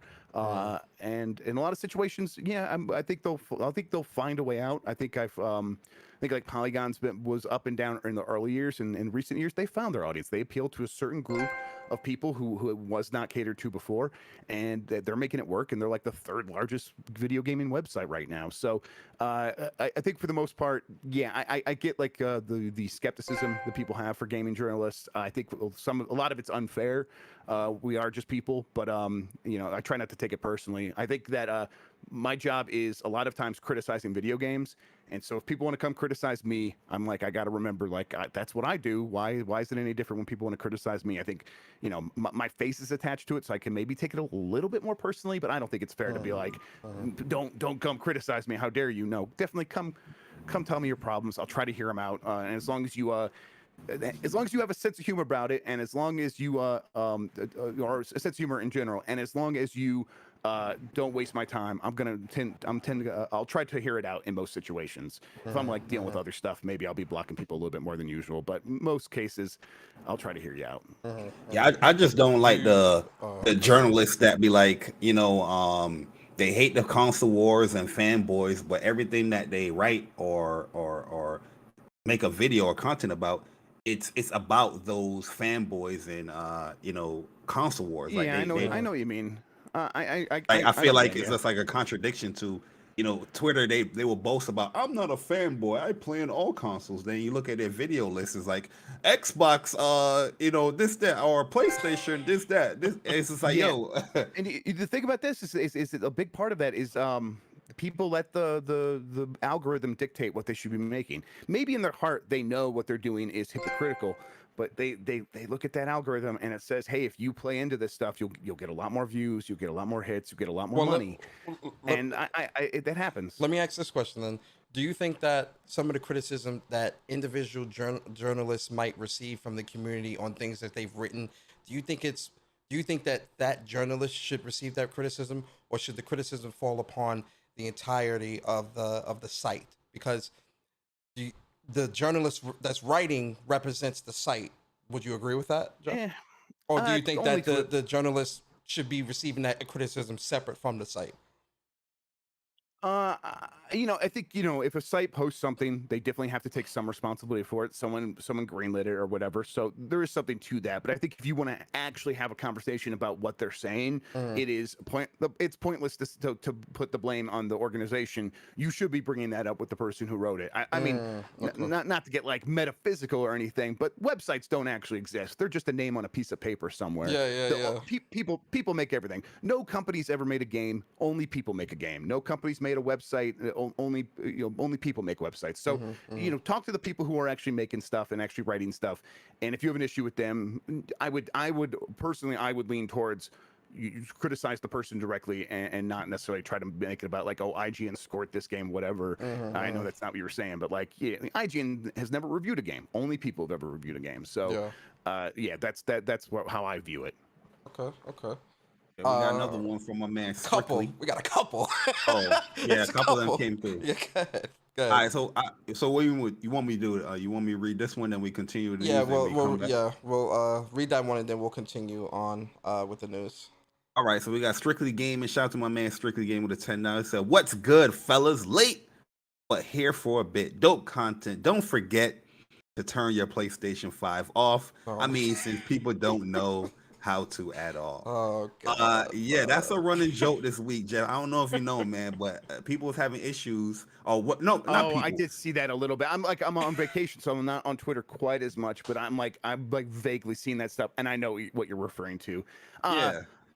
I had trouble with it one time, and then I got over it, and then I figured it out after that. So yeah. Yeah, it's definitely a difference as far as it's different. One, you press the button, but things are different sometimes. And yeah, my thing with the PlayStation 5 UI was always like, it did feel like they were sprucing it up to make it to play into the forced obsolescence sort of thing, where like you go buy a new car, and if the inside of your new car looks exactly like the inside of your old car, you're gonna be like, what did I pay for? But in the end, if it like works how you want, that's pretty good. But it's not that big a deal. It's not an issue, I don't think, at the same time. Like it's like they're figuring it out. It's early days. The gameplay, the system's better than ever. The UI is like such like a minor thing to me compared to the hardware, which is fantastic and so much better than what we got last gen, and even relative to the time it came out, where that hardware for PS4 and Xbox One were both, in my opinion, pretty rough, pretty garbage. Yeah, from the beginning. And then this generation, they're like, we're gonna go all out, and if it's just that's what I care about, and it's so much better. So I'm like, UI UX stuff will get sorted out over time. If I have to learn to like do a little bit different of control things to close my system, whatever. This is the thing. I just think like some of the criticism. My whole thing is, I think some of the criticisms that, and I'll just keep it in the realm of PlayStation, some of the criticisms that I see when it comes to PlayStation, they just seem a bit. It seems a bit off because I'm like, is this really something that's really worth criticizing? No, Persona. We doing it. We doing a PC. It's a dumb ass gaming tape. It's a horrible gaming tape where somebody say that they don't know how to turn off the PlayStation 5. It's Yeah. legit the same functionality, except for one you hold the button and the other one you press it while it doesn't take you outside the game. Everything the PlayStation 4 does, it takes you outside of the game. The PS5 leaves you into the game with the press of the PlayStation button, and you can just navigate to what you want to go to while you're still in game. I don't understand how somebody could tweet out, and you're in the industry, and you tweet out that you don't know how to turn off the PlayStation 5. It's bad UI. It's the same thing. The PlayStation 4, you hold the PlayStation button, and you have to scroll on down to the power setting and click what you had to do. The same thing you're doing with the PS5, just a little different, but it's the same functionality. It's a bad gaming tape, in my opinion. No, I agree. I was trying to go about it a much much more PC way, but yes. It's like the kind of thing where it's like, all right, whatever, like that's fine. I know how to turn off my PS5. I'll move on with my life. I think the most reaction to that is going to be what you guys had, where it's like either I know how to do that, or come on, that's a pretty bad take, or that just doesn't matter. It's like it does not affect most people, so most people will probably just ignore it, I think, and then it won't have that much of a negative or detrimental effect on people's perception of the PlayStation 5 or anything. I do think they'll probably update how to turn off the system eventually. Like I do think that I think there's probably someone at PlayStation who's like, yeah, we were working pretty fast on this UI. Like we were trying to get this thing out. So it works the way it works right now. And a couple updates from now, we'll probably introduce something different there to make it even more streamlined. But that's like, but the beta actually makes it even more, in my opinion, it makes it even more streamlined because you can customize the quick menu of where the buttons are. So if you want to just tap the PS button and then hit power to turn off, that's it. Like you can do that. That's how I use my systems. Yeah. I like anytime you give me an option to customize like my layout, like that's what I did with the Xbox with the quick pins. Like I like that, but like you would still hear like so many people are like, this UI is terrible, and I'd be like, well, I just set it up how I want to use it. But I get when people are like, this UI is terrible, because they're not spending as much time with me as I am with the systems. Yeah. So they don't want to like learn how to like customize it. So I still think they'll set up something that's just standard and a little bit even more faster, but I tend to agree with you in the way I use it. This is not a real issue. This is not a real problem. It's not. I agree. So we got to get these super chats because they kind of play into everything that we were talking about here. Yeah, let's get them. All right, we got Link with a $2. Say, thanks to What's Up PlayStation Podcast for being the best PlayStation podcast on YouTube. Appreciate that, Link. That's my guy, man. Yeah, my COD brother that played COD for one game, then leave. Facts. And we got Basement Radio Arcade Podcast back again with the $5. He said Optimus Code is an angry old man. Revoke his AARP card now. And we got my man T-Man Foo. Yeah. T-Man Foo with the $5. He said shout out to What's Up PlayStation and their guest Jeff Grubb. #respect. Yeah, shout out. Definitely. And Optimus came back, because you answered his question. With the $10, he said that was an amazingly sensible answer. Actually, thanks for responding, Jeff. Follow and sub earned. Thank you, Code. I appreciate that. He gave you likewise. Right back at you, man. Yeah, and thanks. I appreciate that. Yeah, and then Brap with the last super chat with the follow. He says, "I find the PS5 UI intimidating." And screwdrivers scare me. Shout out to Brad. Yeah, that's good stuff. Appreciate you. All right, so let's get on to the show. All right, so Back for Blood has gone gold. I actually played this open beta the last night too, actually. But Back for Blood has gone gold status ahead of his October release. And I saw something funny from Colin Moriarty where he said Back for Blood has gone gold while it's still with a beta out. Is it weird? Is that weird? Like, do games normally go gold while betas are still out, or is that just? Yeah, I mean that's the one has nothing to do with the other. Okay, so like the beta is going to test stuff that will get put into patches. Going gold just means they are printing discs. That's all that means. That's literally all it means. Okay. You picking this up? They should just call it a demo rather than a.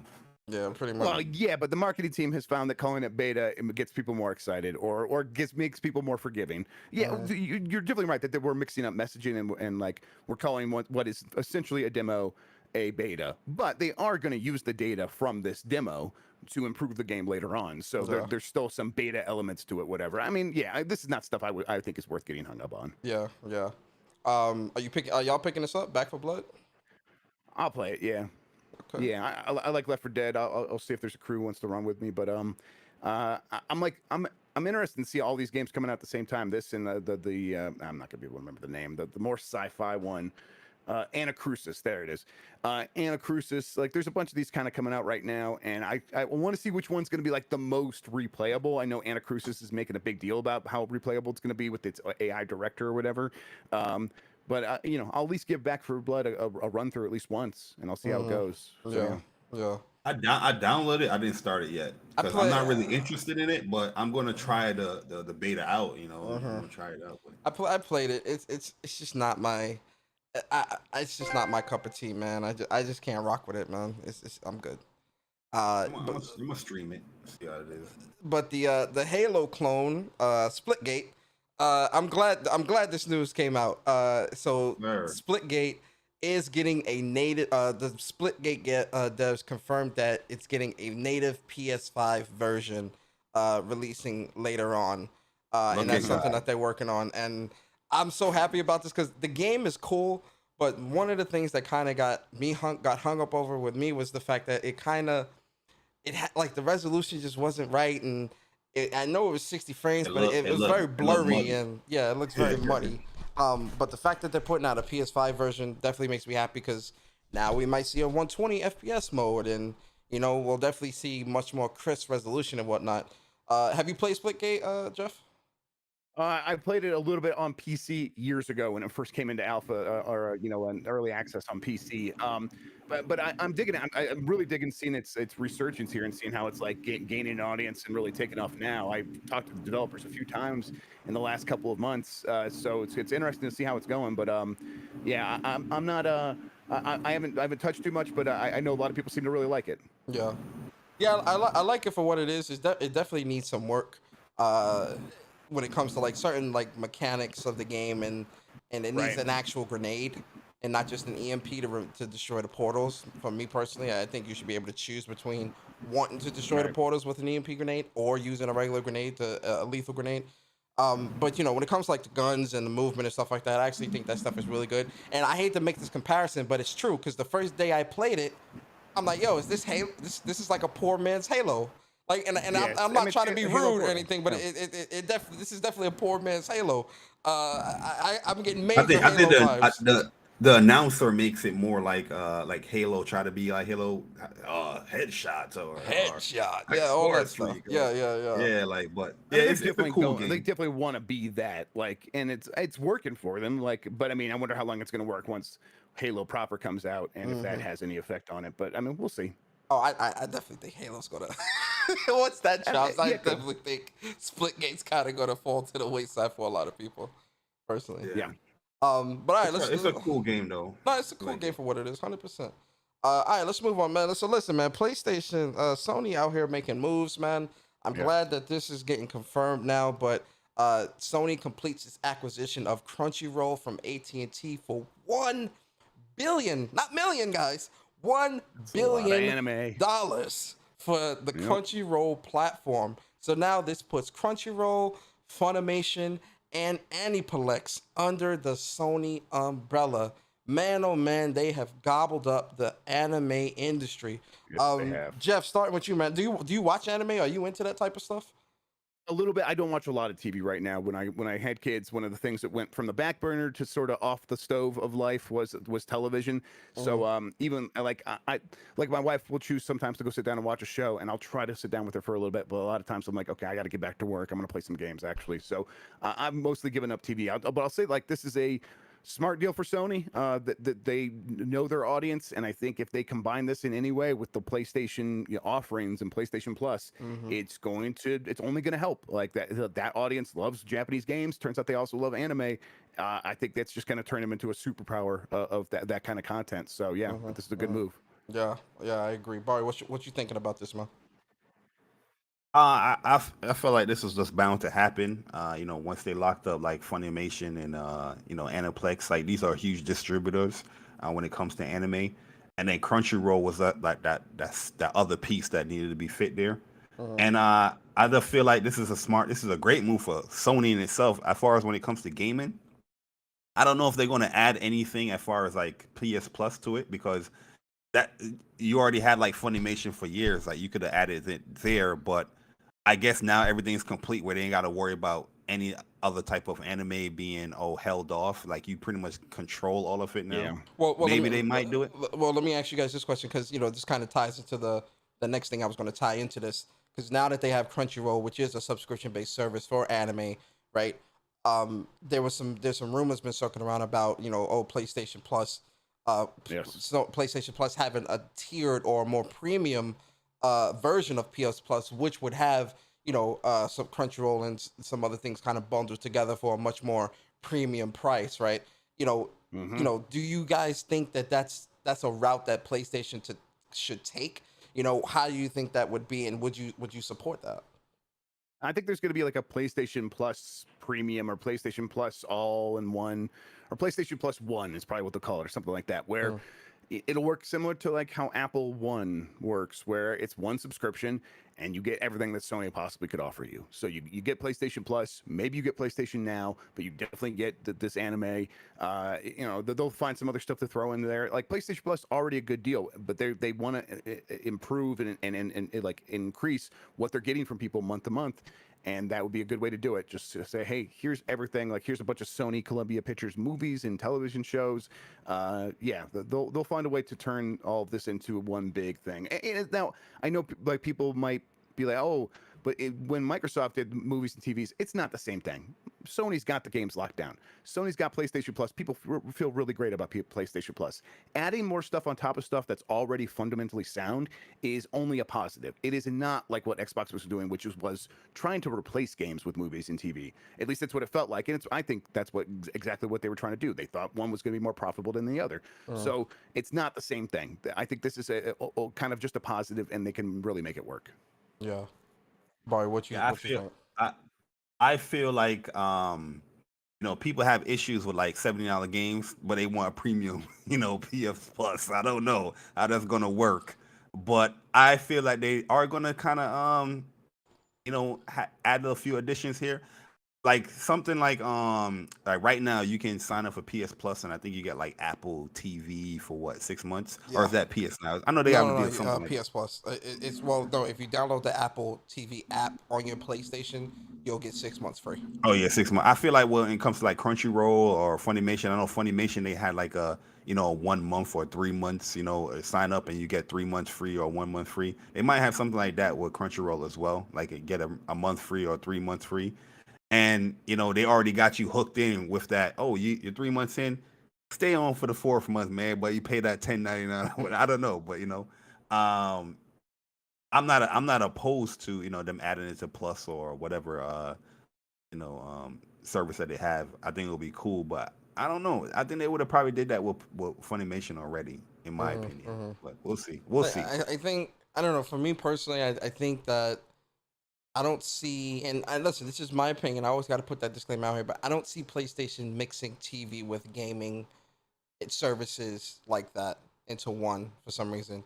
I just feel like it would kind of. I don't think they want to muddy or blur those lines in that manner. I think if they were convolute a little bit. Yeah, I think if they are to do like because now they got Funimation and Crunchyroll, they might do a bundled deal like that, kind of like how Disney Plus has it, to where you can buy Disney Plus separate and only have Disney Plus for $10 or $8 a month, or you can get the Disney Plus Hulu combo for 13 or whatever, however much it is, and then if you want ESPN as well, that'll be $20 a month or $25 a month or whatever. I could see PlayStation doing that, I don't agree. Why not? Because like the Hulu and like the Disney Plus thing, like the ESPN bundle. ESPN is like focused on sports, where you have like Disney Plus is focused on whatever streaming stuff. Like but there's still a bundle though. There's a bundle. You can get a bundle service where it comes with Disney Plus, Hulu, and ESPN. I know, but they're offering different things. This is like they're still offering anime. I feel like they should consolidate it rather than just a bundle. That's because Funimation might have like exclusive anime on there, and Crunchyroll might have exclusive anime. But now that you own both of them, like you got two separate people paying for their services. Like let's consolidate as one. Call it Crunchy Funimation. I don't know whatever you're gonna call it, but you know what I mean. Let's consolidate it. You know, Yeah, that's what I yeah, feel yeah. like they should do. Oh, okay, I see what you mean. I mean, that definitely would make the most sense. But if they're, trying to start off with doing that, I could see them just, bundling in or doing something like that. But in terms of the whole PS Plus thing, if PS Plus, in terms of a tiered service, it would probably be PS Plus and PS Now. That would make the most sense in terms of like a more premium service. Yeah. I If just they think wanted that, to bundle that I think together. they've been hesitant about doing that because I'm not sure that they think. I don't think they can convince a lot of people to go up to that next tier just for PS Now. I think the people who like PS Plus are happy with PS Plus, and you say, okay, now give us $5 more per month for PS Now. Some people would bite, absolutely, but I think I mean, if Jeff, they that's could not add in that's more. 900 games though, bro. 900 games for $5 extra a month. Yeah, for That's sure. But I that's mean, it's big. already 900 games, and a lot of people like. I mean, it's not. They're focused on PS Plus for a reason. They're focused on PS Plus because they think that's the thing that works. Yeah. So, we're not talking about like adding the Funimation and Crunchyroll into PS Now. Like Yeah. that's not an option. We know they're not going to do that. Yeah. But the reason why it might make sense with PS Plus is because they've made PS Plus kind of a must-have. They've continued to improve the value of it, and that this might be a way to continue to do that. And I think the thing here that makes sense to me is the overlap of the audience is like a circle of a Venn diagram where there are a lot of people who are into the games that PlayStation offer, and they are also a lot of people in that same circle who are into anime. And I think they just think it all kind of synergizes in a really strong way. Does it make sense to make it like a tier of PS Plus? I don't know if I would call it a tier. I just think they might create like an overarching Sony PlayStation or Sony subscription thing that includes all of this stuff, and you just get it all in one. And it might come down from the top instead of coming like out of PS Plus as a new tier. Got you. Okay. Yeah. I mean, it's interesting. We'll see what happens. I'm very excited. And this last one is Doctor Disrespect, man. So this kind of, I know Bari, you watch Doctor Disrespect quite a bit. That's the greatest streamer of all time. I didn't know he used to be a developer though. Honestly, like I don't really know too Activision. much about him. Honestly, in terms of like, I know he does his, he's got his whole Doctor Disrespect thing, and he's got super popular. He's really good at COD. But he was a former developer at Activision, but now he's going to be starting his own game development studio. And I kind of want to get your thoughts on this because I know you're really into Doctor Disrespect. The greatest streamer of all time, Persona. I mean, listen, I can't say that because anyway. What? So I mean, listen, I've watched a couple of his streams. He's cool, but I'm not gonna put that label on him because I'm not really I don't really watch him as much as you do. So of course you'll say that. It's not fair for me to say that. Listen, But when I believe in Doctor Disrespect. Like if he's gonna start his own studio as far as like pushing content creators, or he's starting his own studio as far as the games. well, no, he's starting his studio. own studio, his own game studio. And what's going to happen is it's going to have a lot of influences from content creators and streamers and stuff like that when it comes to the game that they're developing. He's Okay, worked in I read games it wrong before. then. Like he was a game developer. So Yeah, he's definitely got that experience. So Yeah, he worked at Activision. He worked on CODs too. Like, he was there Sledgehammer. with Yeah, he COD. worked with Sledgehammer. So I mean, do you think? I mean, obviously, is it safe to say that his next game, the game that he makes, is going to be FPS? Is it safe to say that? I would. I'm pretty sure it's going to be FPS. It's going to have some type of battle royale. But the thing is, like Doctor Disrespect is more about his vision. I agree. I love the way how this guy can sell you a marketing plan, and how like there's a lot of times when he's talking about these games and how these games can improve. Like I listen to him, I'm like, yo, I agree with what you're saying. I agree with 100%. Like a lot of times he talk about COD and all the complaints that he has. And he's saying like, no, you need to fix this. You need to promote this. You need to do this. I'm like, yeah, I agree with it. So he had the same mindset of how I think when it comes to like first person shooters at times. So whatever game he's going to be working on with the studio, whatnot, I'm down for it, man. And the guy got precise, man. He got that oomph. You know what I mean? So I'm with it, man. Yeah. What's your I'm with thoughts, it. Jeff? I don't know. Whenever Doctor Disrespect comes up, I just want to know why he got banned from Twitch. That's all. I mean, Oh, man. that's all I ever want to know. But like, whatever. We're never gonna find that out. It feels like so. Okay. I don't know. Honestly, not knowing that as someone who would have to cover this would make me a bit like hesitant about like, okay, what is like, am I going to go cover this and then the next week we're going to go find out something, you know, awful. But you know, you would hope that if it was something awful, like he would have come out like one way or the other. So maybe it was just a disagreement, and maybe you can cover this stuff just fine. But I don't know. Let me see the game, and I'll know if I care about it then. Right now, I'm like, okay, yeah, I know Dr. Disrespect can put on a show, so that's one thing. Let's see if he can like run a game studio. I have no idea if he can do that. Yeah. There's no streamer like Doctor. You know, the stuff that he does in his stream, like the performance that he does, nobody does that in it. Nobody, and what I've seen have done. You know, this guy puts on a performance. He puts on a show. I'm telling you, so that he's the greatest streamer of all time. I hear you. I'll definitely check him out in a little bit more and see. But yo, let's get these super chats real quick before we get into the topic. So Brain Cells on Fire, thank you for the $5 super chat. He said Brain Cells on Fire. That's his name. Thank you for the $5 super chat. He says LMAO, last month being #1 in dollar sales mattered, and Xbox E3 was making people get Xboxes. Now it's crickets, huh?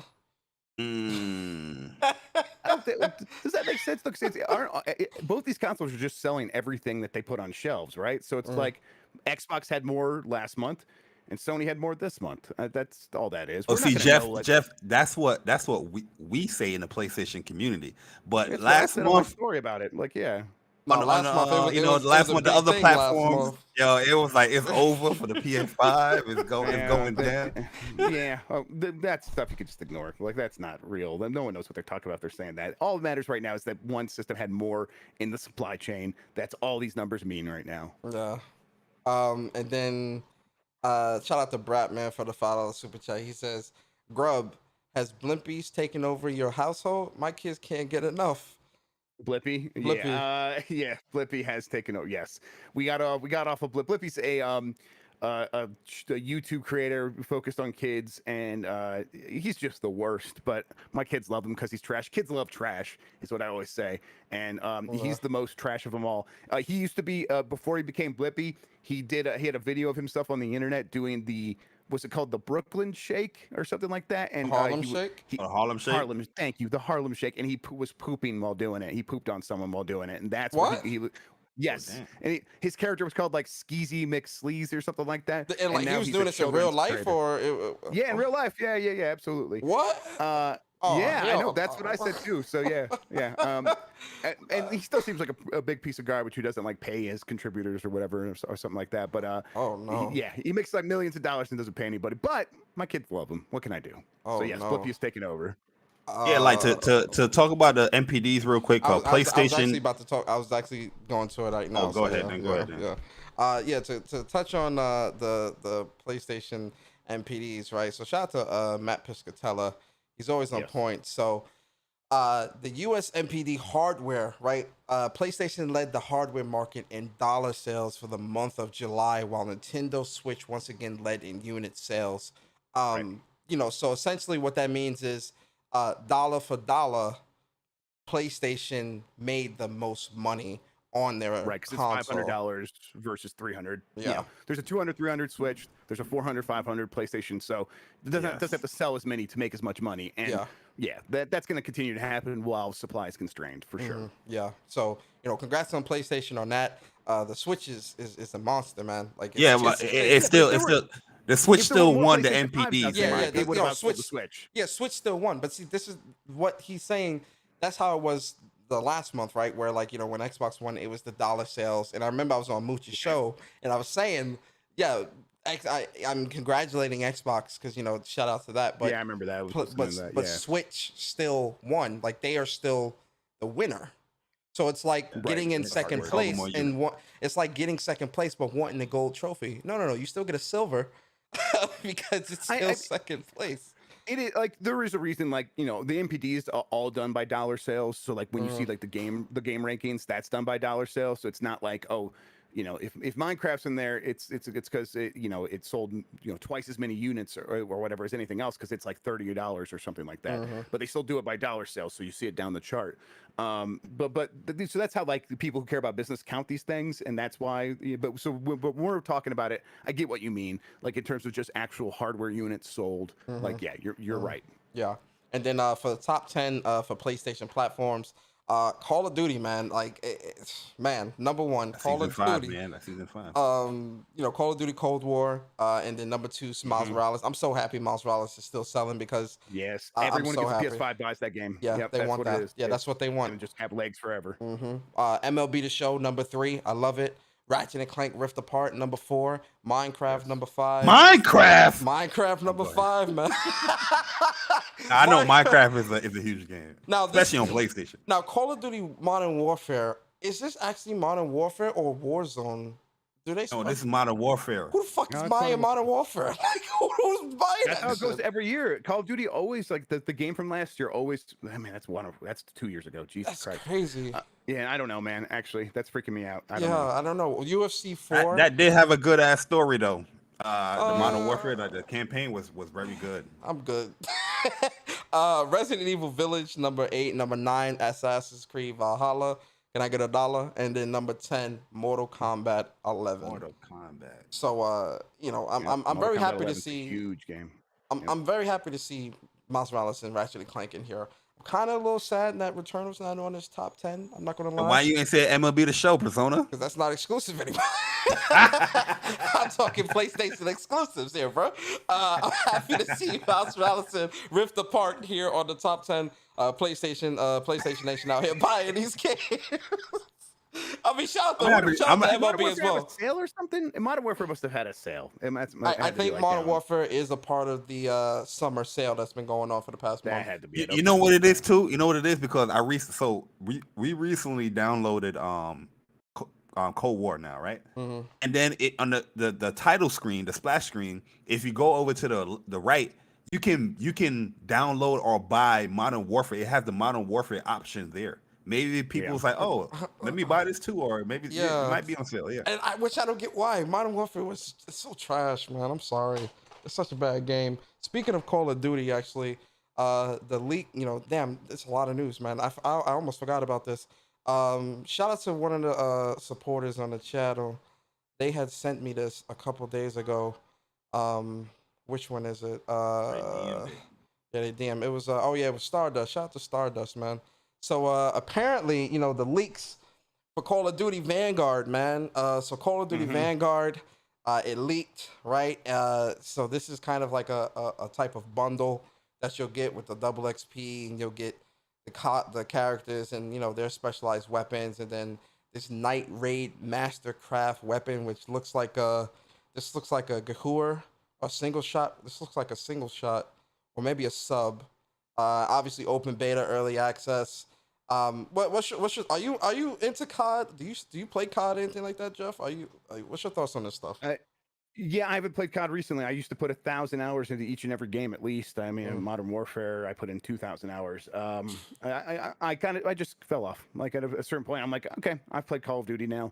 A big part of that was like I just wanted to play more different games after a while. So it's like, yeah, this is fine. But I'll still go into Call of Duty Modern Warfare right now and try to play the actual competitive, not even Warzone. If I'm gonna play a battle royale, I'm an old man, so I'm gonna play PUBG. But like, yeah, but I still like Call of Duty here and there, but it's not my jam anymore. Yeah. Barry, what's your thoughts?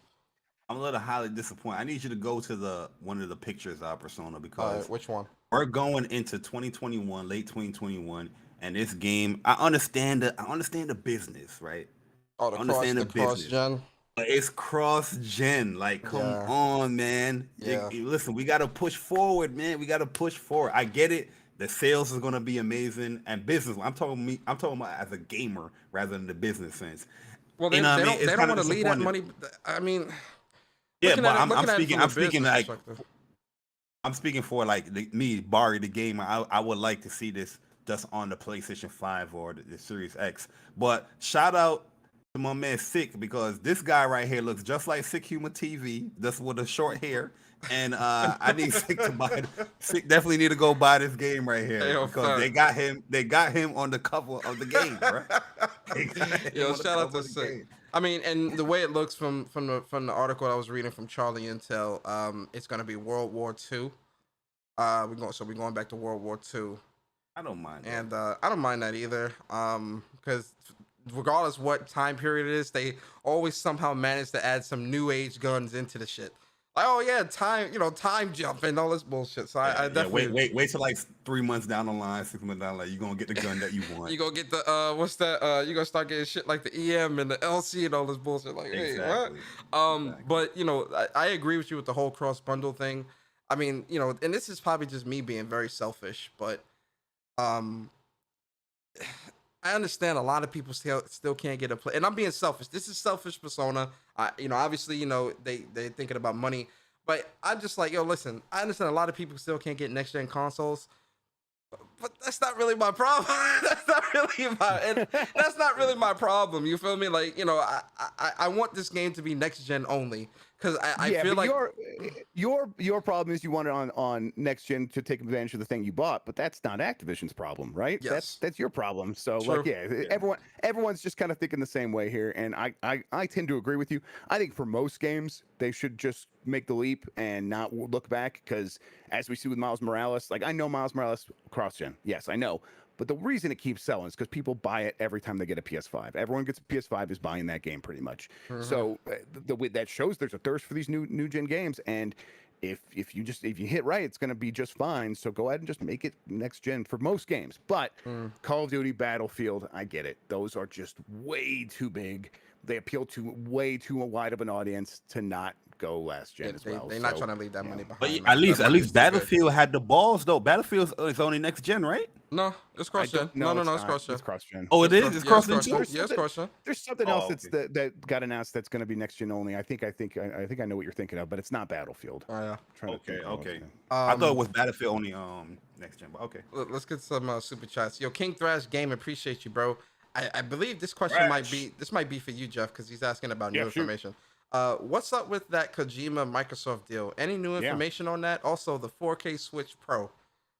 Yeah, so the Kojima Microsoft deal, they're still hashing out the details, but they signed a letter of intent and nothing's gone back on that.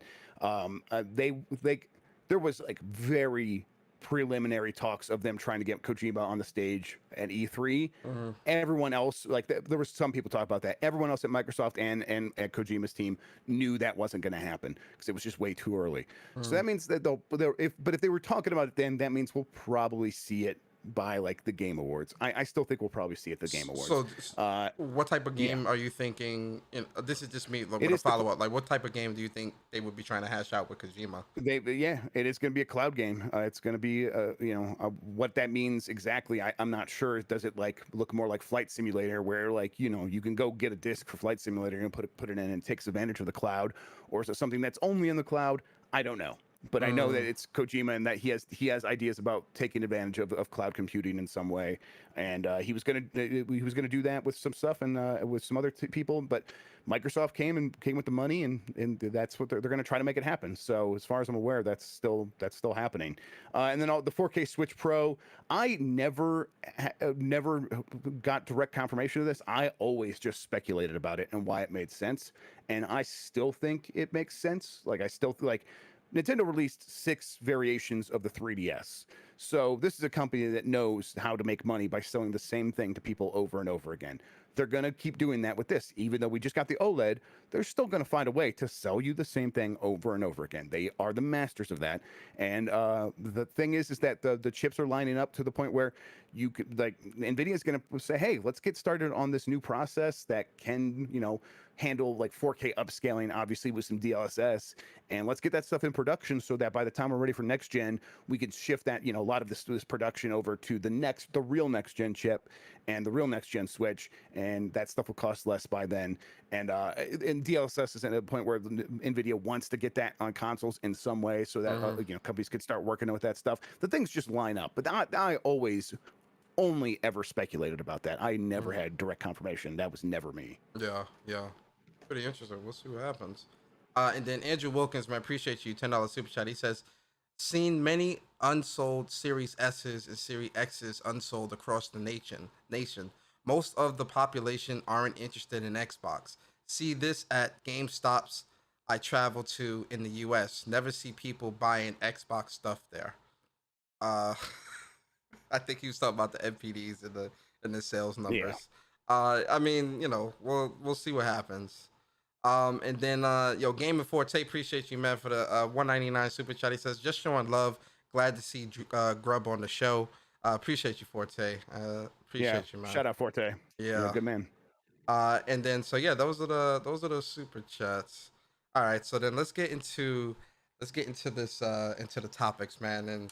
And the first topic is definitely us talking about insiders and insider information, right? Yeah. So one of the questions I want to ask is kind of revolving around the PlayStation event, right? Because we've seen a lot of insiders saying, oh yeah, August 12th. And one specific insider that I'm personally talking about is Roberto Serrano, where I told, this was like a month ago. I said to dude, listen, I quote tweeted him and said, look, because he's been wrong before. And I said, look, if this does not happen, you getting blocked, right? It didn't happen because we're all now in August 14th, no event. So he's definitely got the beat. He's got the block. Go ahead. About him. Yeah. I've been saying that I heard in September, and that's not a sure thing. But what I've heard is there'll be a state of play type thing in September. That's as much as I heard. So I'm giving you guys all the information I have. But when I posted that, Roberto retweeted and said, "Oh, the August 12th thing's been delayed to September." I'm like, "Oh, sure it has. Sure it has, man." Yeah, that's exactly. Yeah, but they also tweeting out that it's going to be next week. Yeah, not August this week. 19th. No, I know. Some people are saying August 19th now too, and I don't know. Maybe there is. I don't know. I don't have really good insight into Sony. They really locked down. They're very good at keeping leaks under control. But all I know is I just heard September. That does not mean that nothing could happen in August. It could. I just don't know. You know what it is? It's because skeptical.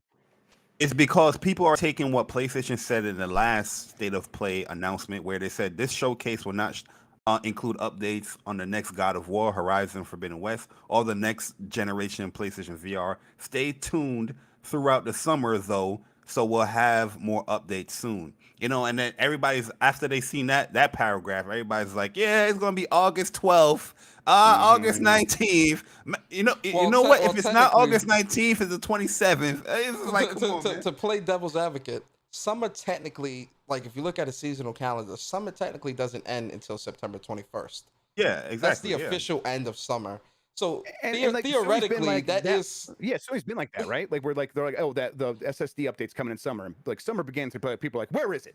Where is it? It's not here. It's summer. And like, summer just began, homie. Like, let's give it a few weeks. And like, yeah, it's the middle of summer, and then we got the SSD beta update. So it's like, they actually pay attention to the calendar, I think. And when they say something like that, they might mean it. So because you've definitely thrown out a lot of like insider information in your time, and I know sometimes it doesn't pan out, or sometimes it doesn't happen when you say it does, and then it'll kind of happen much later, or whatever the case may be. And a lot of the community, I've seen it where like they're like, oh, Grubb was wrong here, Grubb was wrong, all this stuff.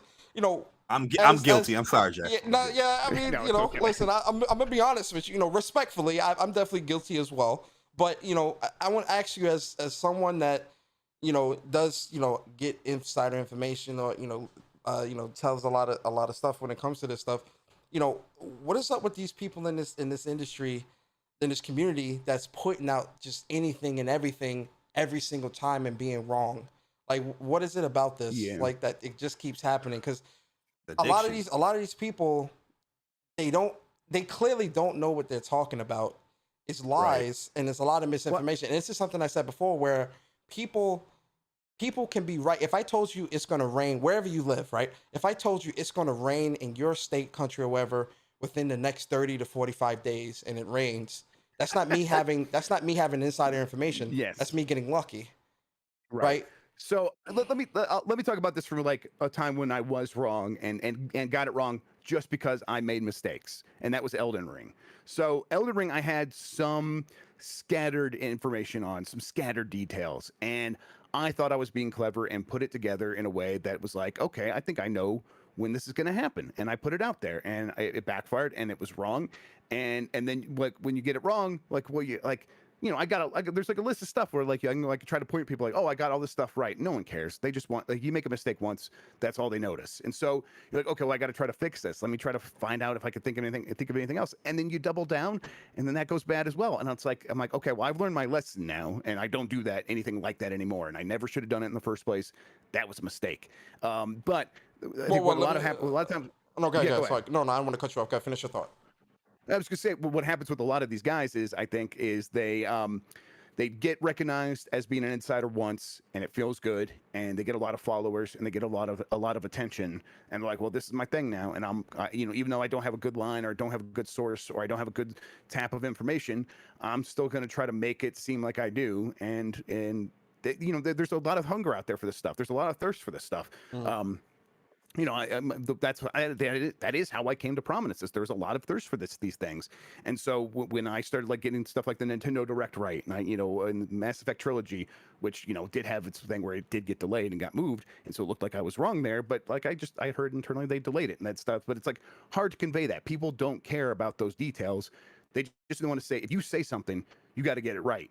But a lot of these guys don't have any sources really, and maybe they had one source once, or they heard one thing secondhand once, and they put it out there, and people think that they have this good source of information, and they don't, and they're just kind of pretending. Well, this is a question I want to ask you. So when it comes to your sources and when you convey this information, do you have like one source that may convey, and then do you double back with another source to make sure that this is, if you have like, so for instance, say, and again, this is just a speculation, this is just hypothetical, guys, but say, PlayStation was going to buy Arc Systems or something like that, right? And you were hearing that on the back end from one of your sources. Do you have another source that you would cross-reference that information with to kind of get a double down to be like, oh, okay, let me put this out and say this? Right. So there's tiers is how I treat it usually. There are some people who I know things, and I sort of treat it like a horse's mouth situation where if I'm hearing it from this person or her or him, this is a horse's. I'm hearing it from the horse's mouth. They're telling me because they have stuff right in front of them. They're looking at the info, and they can even provide documents to me. In those situations, it's like I don't necessarily need to double check, but I still try to. Then there are a million other people who try to give me tips and provide stuff that is sometimes accurate, but I can't confirm it. So I've got like a list of things that I've heard that I don't talk about because I cannot confirm it with anyone that would actually know, or through a second source that is completely independent. That's the hard thing is, you might hear it from multiple people, but there's a really good chance that it's the same rumor going around and around and around in circles where one person's telling one person, they're telling another person, and then it gets back around to me from someone else. And I just can't trust that stuff. But like, the Xbox Live Gold going free thing, like that was a horse's mouth situation. Like that is going to happen eventually. It's still on their at least as far like as of today, it's still on their game plan for the long run. It's just, it's not. I was bad at like giving a time frame of explaining like it's going to happen over time. It was at least going to go free for free to play games, obviously, and that did happen, and that was always the plan to happen this year. They did move that up when they made the mistake of trying to double the price, and people flipped out. Like, okay, now we're going to move that up. This thing that we were already going to do, we're going to move that up. But there are a lot of situations where you just hear things, and sometimes it could be secondhand, and you definitely just can't go out there and blurt anything out secondhand. Because like, even if that stuff's right 50% of the time, most people do not remember the times you got it right. They're only going to remember the times you got it wrong. So you just gotta make sure. So do you think that the backlash that you've received for being wrong is warranted, or do you think people are overreacting? Yeah. No, it's definitely. I'll say that people hyperfixate on this stuff, and I'll say that the people who think like I'm always wrong, actually, like, there's like I can point to like there's a list of stuff where I got stuff right, but they don't. I need to realize that doesn't matter to them. That needs to fall on me. I'm the one putting this stuff out here. It's my responsibility to get this stuff right. I'm literally getting paid to do it. It's my job. It doesn't fall on my sources, and it's not the responsibility of the people reading my stuff to try to come at me with a fair mindset. I don't believe that. I think it has to be on me to get this stuff right every time if that's how I'm going to present myself. So I completely think it's warranted. When I got the Elden Ring stuff wrong, completely warranted. There was a time when I was on a podcast and we started talking about I can't remember that the anime game that came to Xbox a little bit ago that Scarlet wasn't on Nexus? Game Pass. Scarlet Nexus, yes. Yeah. Someone asked about Scarlet Nexus in the chat, and I'm like, yeah, that's going to be on Game Pass. And I just mistook that for something else. I just made a mistake in my head. I'm like, I had a list of stuff that's going to be on Game Pass. It was actually Hades, because Hades had a code name. It was Project Athens or something like that they called it. And I'm like, for some reason, I conflated that and thought it was Scarlet Nexus. And so when I put that out there, and I made a mistake, and people were like, you said that was going to happen. I'm like, well, I didn't really present it, but that doesn't matter. All my excuses don't matter. I did say that, and I made a mistake. And so when people want to criticize me for that, I think it's more than fair. They should do that. That's part of the job. Okay. Bari, your thoughts? I just feel like these insiders are coked up on I guess trying to be popular when it comes to the information. Like I personally, I remember when I did a stream about you, Jeff, and I was like, I learned about you from when the PlayStation was doing the event. I think it was called like a Jeff Grubb list or something like that. And I was Jeff like, Grubb's game oh match, shit. yeah. Like this guy right here, he got the PlayStation event right. So you know what I mean? I was like, oh shit.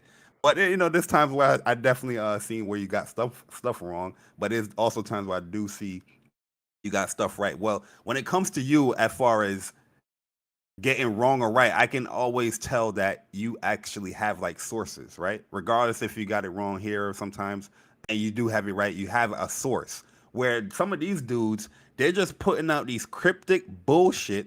Everything is vague. Everything is not concise. It's just PlayStation. Yeah, it's just it's pretty much Marvel. What if? That's what it is. Yeah, a bunch of riddles and shit. I'm like, yo, what the really fuck, try to man? avoid that. I really tried. That's the thing. So I never want to make it seem like I am pretending to know something that I don't. I get frustrated by people who do that as well.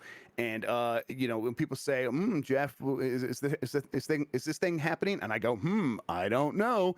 And the reality, I don't know. So I need to just make it as clear as possible that I don't know. Like it's okay to not know things is something I think a lot of people got to get in their heads. And if you front like you do know and you don't, it's just eventually people are going to catch on to that, and they're going to notice your tells, and they're going to notice when you're lying like through omission.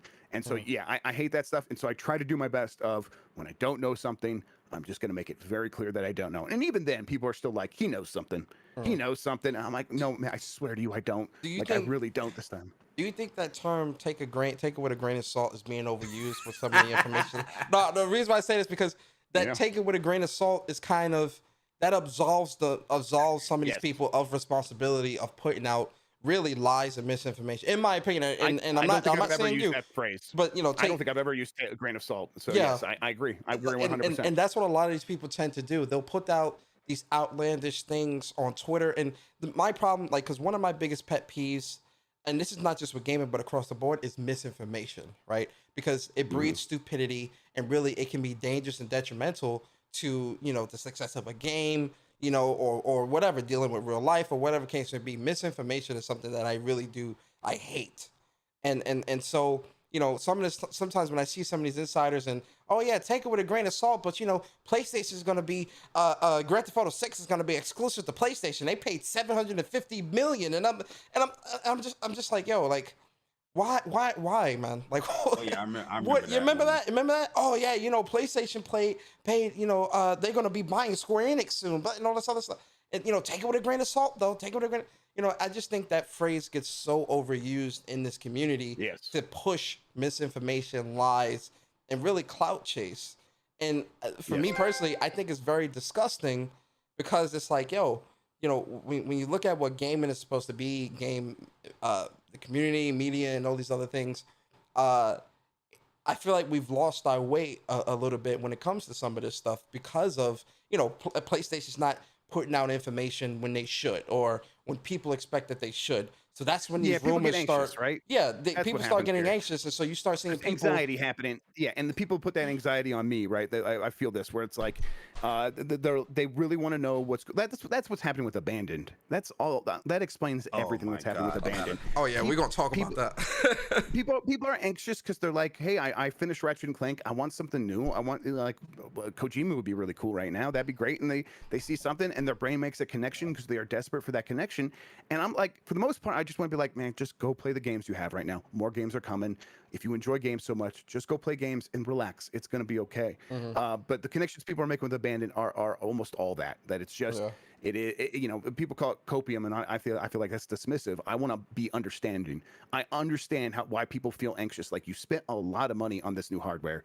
You're coming off a great generation with a lot of great games, and a lot of great games came multiple times per year. So you're like, man, I want to get to that point again. You will get to that point again. Just have a little patience. It's going to be okay. We're in a pandemic. Things are a little hot right now, but you did spend a lot of money on your hardware, so I understand. But just try to find some stuff that's fun. Go find something new. But the next time you look up after playing a few other games, Horizon's gonna be here. It's gonna be here. Don't worry. God of War's gonna be here. And I kind of want to just be understanding instead of dismissive. So I get it. But people, it is their anxiety. I think people need to recognize that. I feel like the insider, you know, game or the insider spectrum is getting oversaturated, where it's feeling like the tabloids. Like, the tabloid might have one news in there that it might be true, but it's just, everything's such bullshit. Where I feel like the people that are credible are actually in the know. You guys are getting more of a bad look now because so many people are putting their quote unquote "I'm an insider." Where, say you do come out with something, oh, PlayStation gonna do this, now everybody's gonna associate you with the next insider that been saying a whole bunch of bullshit, crying wolf, crying wolf, crying wolf. But when the wolf is finally here, nobody's gonna believe you. You know what I mean? That's what it is. And that goes back to my problem to deal with. So, and I was just gonna say that's I again, if that's a bad association because of other people, like, I've made mistakes too, so I just got to worry about myself and try to get things right on my end, and that's all I can worry about. So that's what I'll do. Yeah. Let me get these super chats real quick. Yo, Game Over HD, appreciate you, bro, for the $5 super chat. He says, I don't listen to influencers when it comes to buying my games or any upcoming events. I'll listen to the company, not so-called influencers. And rightfully so. That's your choice. 100% do that. Yeah, 100%. Wait for the horse's mouth.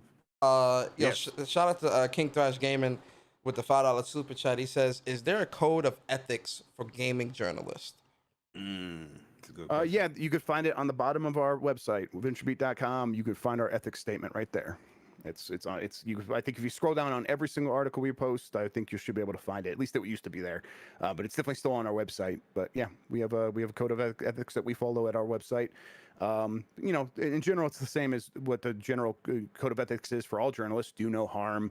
I tend to believe in try to comfort the afflicted and afflict the comfortable, things like that, and make sure that you are reporting facts, but also tell the truth is more important. I know that sounds like the same thing, but if you know something is happening and you need to explain that, make sure that you're doing that, even if the facts make it just sound like a both sides sort of thing. It doesn't always have to be a both sides sort of thing. Tell the truth about what is really happening. But yeah, you can find our full ethics statement, which is much more robust than that on our website. I'll tweet it out later or something. Yeah. And then Guapzilla, appreciate you for the $5 super chat. He says, did Grubb Snacks get the platinum in Bug Snacks or what? I did. You'll say that 5 times. First of all, I played it on Epic Game Store. That's where I played it, but I did not beat it. I'm a huge fan of Octodad. Bug Snacks just kind of hit at a time where I was getting distracted by too many other things. Although I do plan to go back, so maybe I'll try to completely 100% that game. Yeah, a lot of people. I know I didn't start it yet, but people do like that game, Bug Snacks. Yeah, they say it's the story's good. pretty cool. Yeah. The characters are pretty cool. Yeah, it's got a good cast of people. Like, in terms of the voice actors and whatnot, it's a good cast. Now with that SSD expansion, it's getting downloaded back. That's a on fact. You know what I mean? And then last topic, just kind of touch on Blue Box real quick. Is Blue Box taking an L? Because, when you look at all that's been going on and transpired for the past couple months with this studio, the games, the speculation, finally getting the app onto the console, it not working. Then when it does work, it's a half-ass trailer of a person walking with an olive green shirt, which is jacket, which is oddly reminiscent of Silent Hill, which is stirring up the rumors again, and just all this craziness. Like, yo, what's going on? Is this all a clever ruse? Is it bullshit? What's going on, man? And Jeff, I want you to kind of start us off because, you know, is this bullshit? Is the criticism that the studio is getting warranted? Should have just put out a new trailer? Like, what's going on now? Yeah, I think it's both. When you say is it bullshit, is it a clever ruse? I think it's both, and let me explain what I mean by that. I think that this is a company that has a leader that is good at making relationships and good at like convincing people that he's going to deliver on what he's going to deliver, but that's bullshit. So I think the clever ruse is he puts on a good front, like he talks to people like Jeff Keighley, and Jeff Keighley is like, hey, yeah, well, you know, unless you have a game to show me, I can't like promise you a spot, but here are like our advertising packages if you want to be in you know, if you want to be in the Game Awards or something, you could pay $150,000. And Hassan goes, "Oh yeah, maybe I'll do that. Let's keep talking." He's not going to pay that money, but he wants to keep those relationships going, keeping these people's back pocket so that he can still like call on those connections a little bit here and there. And it just kind of inflates what the game might seem like it is. And then when it comes time to actually deliver on anything, as far as I could tell, they haven't really ever done that in any way that's satisfactory on any project. And so far with Abandon, they've not done that at all, right? We haven't, like, nothing's been satisfactory in terms of what they've delivered. And so I just, to me, it presents itself as, like, if I'm just doing the sniff test, it smells like bullshit. Like, it's, but it stinks. And then when you look into it a little bit more, nothing sort of, like, explains anything else away there. Like, to me, I think if you are making the connections, it is... that's a fun game to play, and I don't blame anyone for doing it. And if there is something there, it's worth it is worth people taking the time to try to make those connections, because maybe there's a chance that stuff could be real. Like, it's always important to have people looking at all angles. That's fine. But I think if we are to make a judgment based on what we know today, looking at every possible angle, the most likely scenario is this is a indie studio that had some good relationships, called on them, got on the PlayStation blog, and then when it came time to deliver, they are incompetent and cannot do that. That's what it seems like to me. Jeez. Bari, what's your thoughts, man? Yo, I'll be honest. Jesus Christ. I don't know. Listen, I'll be honest with you, man. I'm pissed. I'm not even excited for this game. I was never excited for this game. When they dropped that first teaser trailer, I was like, I can't get excited because I need to see more. And we're still in that phase 8 months later. You know, I don't know what's going on with this jump, but this is beyond the L, bro. This is beyond the L. This is block territory. You know what I mean?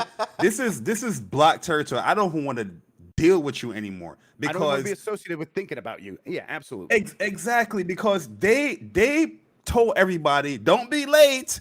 Download the app. We're gonna have the app there 3 p.m. or 3 p.m. Eastern time, whatever time period everybody's at. You're gonna have this update for this app, and it's gonna have this teaser experience trailer where everybody's gonna have a good time. Let's go. They posted up a 4-second clip on Twitter that they had this whole issue that you couldn't showcase this 4-second clip that you showed on Twitter where everybody has to download a 5 gig app, and you showcase the same goddamn video on Twitter that you have in this app. What is going on here with this studio? This is crap. This is garbage. Why you have everybody download this app, update this app for what you just showcased on Twitter? Then you have everything here. Cinematic trailer reveal soon. Trailer available soon. Release trailer available soon. Gameplay demos. You know you don't have none of this crap ready. You don't have none of this crap ready. Yeah. But it's pure bullshit. You know what I mean? I don't know. I don't understand how people are even hyped for this game. I get that everybody want a Silent Hill. Everybody want to tie everything to Kojima. But you didn't even buy his last game, Death Stranding. Exactly. But you want to tie everything to Kojima. Listen, man, this is bull crap. We got to get these people up out of here. I don't know what. Listen, Jeff Grubb, we have a certain thing over here on the PlayStation Nation. right? I mean, There's here- a certain standard over here. We don't accept this bullshit. This is bullshit. It stinks. You know what I mean? I like PlayStation stuff. I like the fragrance, the PlayStation fragrance. Everything smells good. Everything is fine and dandy. You know what I mean? fragrance, Our lawns are mowed. Everything, our flowers That is is looking very nice and true. bloomed and plumped over here. This over here, hedges. the hedges is nice and trimmed. Nicely clipped. They're trying to I would put say real quick, weeds. This is a great explanation. I really actually dig that because I think that's a metaphor that sells a lot of what PlayStation is. So that's well done, guys. I The appreciate that. PlayStation fragrance. Yeah, they're trying to put PlayStation fragrance, weeds over here on the PlayStation lawn. Yes. We don't want the weeds over here, man. Our lawn is perfectly fine. This is crap. I don't understand. I don't understand it, bro. That's my whole thing too. It's just like, yo, it's. I don't like I'm very impatient, right? By nature, and I don't like this cat and mouse bullshit, right? I understand that, I always want developers to be creative, right? And be, I love that stuff, right? And I would never tell a developer to not be creative when it comes to showing off their game, being creative when creating their game and things like that. But there has to be a limit to what you're doing. It's been like 3 or 4 months of this bullshit, and I'm sitting here. And I wasn't falling into that whole, it's Kojima in disguise, and this is a one-off studio in Silent Hill. One, because, I'm gonna be honest, man, with this community is very funny sometimes, just because, a lot of people are hyping Silent Hill, but never really play Silent Hill, or don't really care, right? It's just wanting to be a part of that conversation or in the moment, because it's exciting, which I get, right? But, when it comes to, it's Silent Hill, it's Metal Gear, it's this and that, I'm sitting back and I'm like, I'm not falling into this because they keep fumbling every time it's time to deliver. Oh, yeah, it's going to be in June or July, the app. Oh, no, we got to push it back to August. August? Oh, okay, August comes. Oh, okay, download the app. Oh, it don't work. You got to wait another 2 or 3 days. Huh?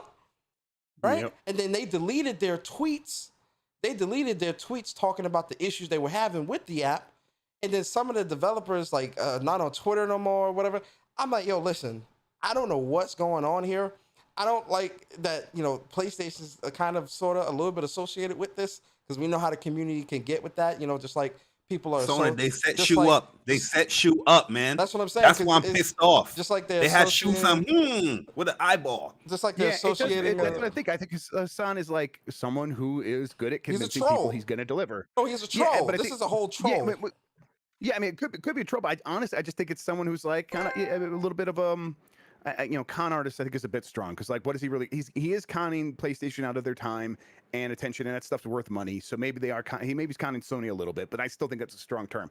I think it's someone who just believes in what they're saying, even though all the evidence should point to that they aren't going to be able to pull it off. And so when you catch other people up in that stuff, that's bad. That's a bad thing to do. That's like actually like I said, I talk a lot about it, wasting people's time. I think it's like a cardinal sin there. I mean, I'll tell you a good thing. This is a phrase that I like to use a lot on my personal show, Jeff. Respect my time. I got a wife and kids. Respect my time. Respect my time, Jeff. They need to respect our time. Yes, exactly. And they have done nothing but waste our time. Abandon is sucked up so much attention that we should be giving to other games. Yeah. We should be talking about Kina way more than we are. Like, that's what we should be excited about. We need to abandon it. That's what we need. Exactly. Let's do some super chats. Yo, no cap. Appreciate you for the.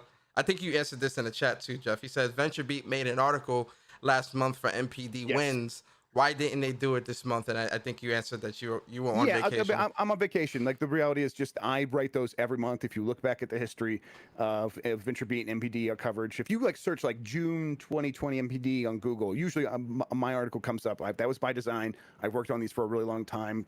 We get the MPD stuff early. We cover it. I'm on vacation this week. I haven't done any writing. I took time off.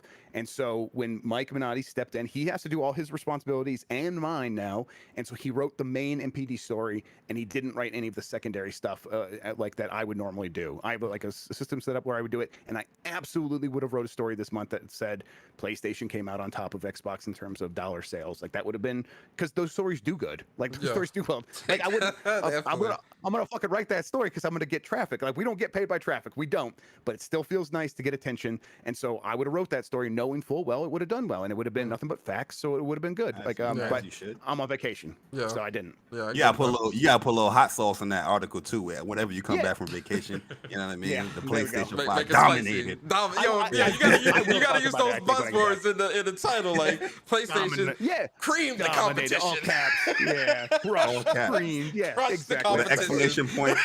It's that how well that That's works, gonna though. pull Yeah. that traffic. Trust me. Yo, Little, shout out little to PlayStation fragrance in there as well. Don't worry. You know what I mean. You don't got I to will- source me. You don't got to I will source me. drop that term here and there, and I want you to keep it out. Like, set up a Google alerts for it, and so whenever it pops Exactly. up, you see my name there on the We're in byline. there. Shout out to Game Over HD, man. He says, "Hey Jeff, do you have an agenda against PlayStation because PlayStation is better?" So Shit. no, I think what I People. think the perception here is, first of all, I do have better Xbox sources than I do PlayStation sources. That doesn't help. I think people think like, oh, he must prefer one or the other, and that's just honestly that's just the way the cookie crumbled there. I am an admitted person who grew up a fanboy for Nintendo and now PC. And when the last generation started, went way into PC because both the consoles bummed me out. But the truth is, just PlayStation games usually aren't my thing. I love Spider-Man, Marvel Spider-Man, and Miles Morales. Both are really good. Those are my kinds of games. I love those. But all the other ones usually, like, I'm not into The Last of Us. I'm also not into Halo or Gears of War. But no one ever cares when I say that. I say that, and they're like, okay. But they don't. They only hear like the part where I'm like, I say like I don't like The Last of Us or I don't like God of War. They get mad at me for that. They don't care about the other thing, and I don't understand. I'm like, I feel think like I it's have a pretty because- similar attitude towards both. I think it's because it's like the Godfather effect or Goodfellas effect, right? Like those movies are so great and so critically acclaimed that when someone says they don't like them, most people think they're lying. Because Right, they those must have movies an, are so yeah, they great. must have an agenda, right? And the reality is just, I have different tastes. That's all it is. Is I prefer, yeah, like I don't like I'm not like saying it's like I prefer Halo more. I think I like Halo less than I even like God of War or anything like that. But I do like PUBG. Like PUBG's like my kind of trash where like it's this physics box where anything can happen and I can tell my own story. Or there's this game called Eco on Steam, one of my favorite games of all time, where I caused a financial collapse among all the players, and that's the kind of stuff that I get really into. And but people only, you're right, it is that Godfather or in Goodfellas effect. I think you're exactly right. That's what it is. I must be lying there because I have an agenda, and it's just my agenda is my taste. That's all. Yeah.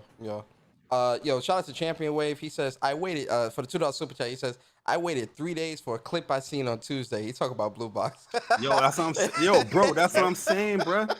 Like, this is crazy, man. And if anybody on the PlayStation or you have a PlayStation 5 and you still have that app on your PlayStation, you got to be crazy. Oh no, You're I got crazy. rid of that. I got rid of that. As soon as I seen that That is bullshit, I was like, wild. no, I'm done. Yo, Games for Attorney, appreciate you for the super chat. He says, we got our Bob Ross over here Yes, in the sir. Pony Nation. Shout out to Ain't a Bari. picture. Shout out to Bari for that quote, man. Shout out to Bob Bari. Ross of YouTube. You know what I mean? We out here. Shout out to King Thrash Gaming for the $10 super chat. He says, if you think an indie company can afford to cancel 6 games for 6 years and then make an app for marketing their game and get in PSN, it's clearly a big studio. Most likely it's Sony, Kojima, or both. Oh, so wait. So Blue Box had games canceled before? 6 Like, years. this is a- Six Yes, games. but I think it fits the pattern of this of them making promises and not delivering. I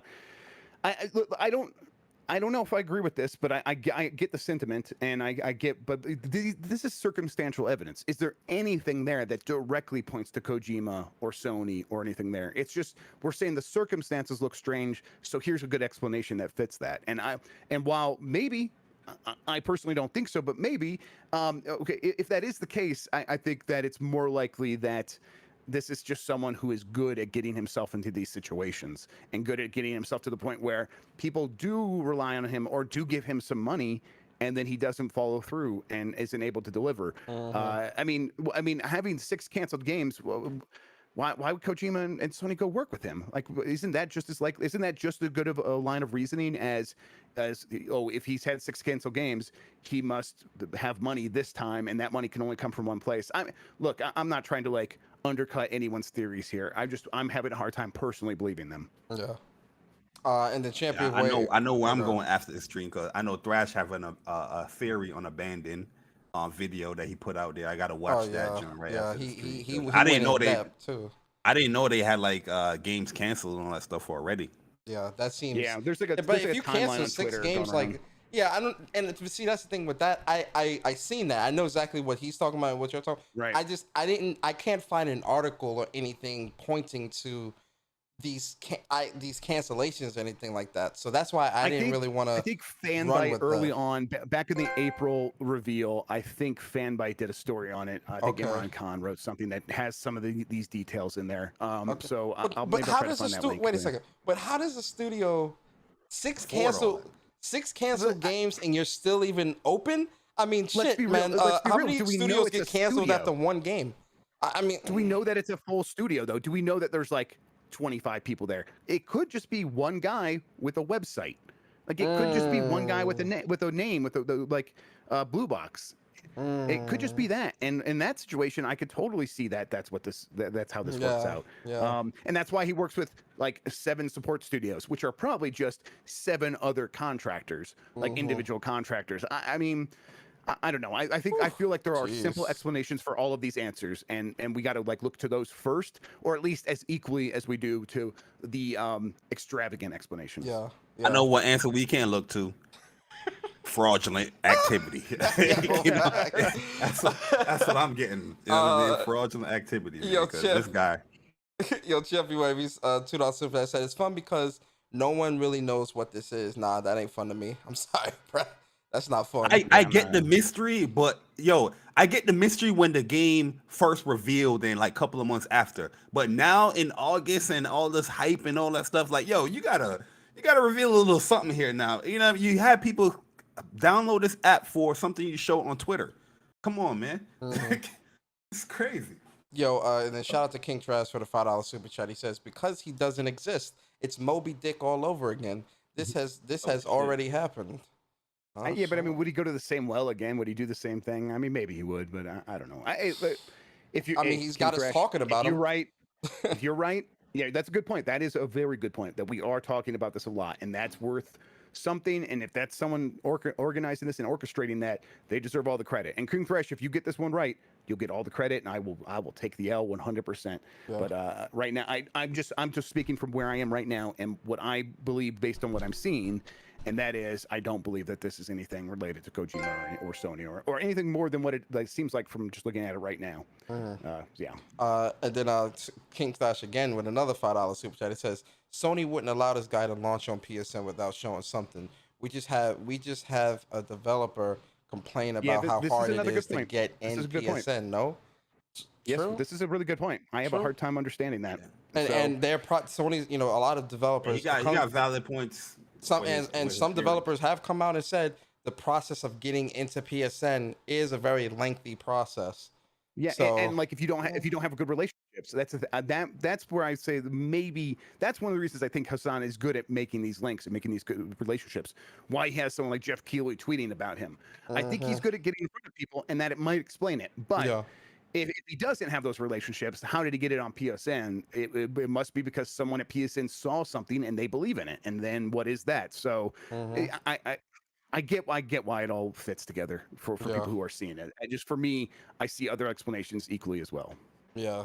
And then, before we get up out of here, Bari, announce the winner of that $20 PSN card.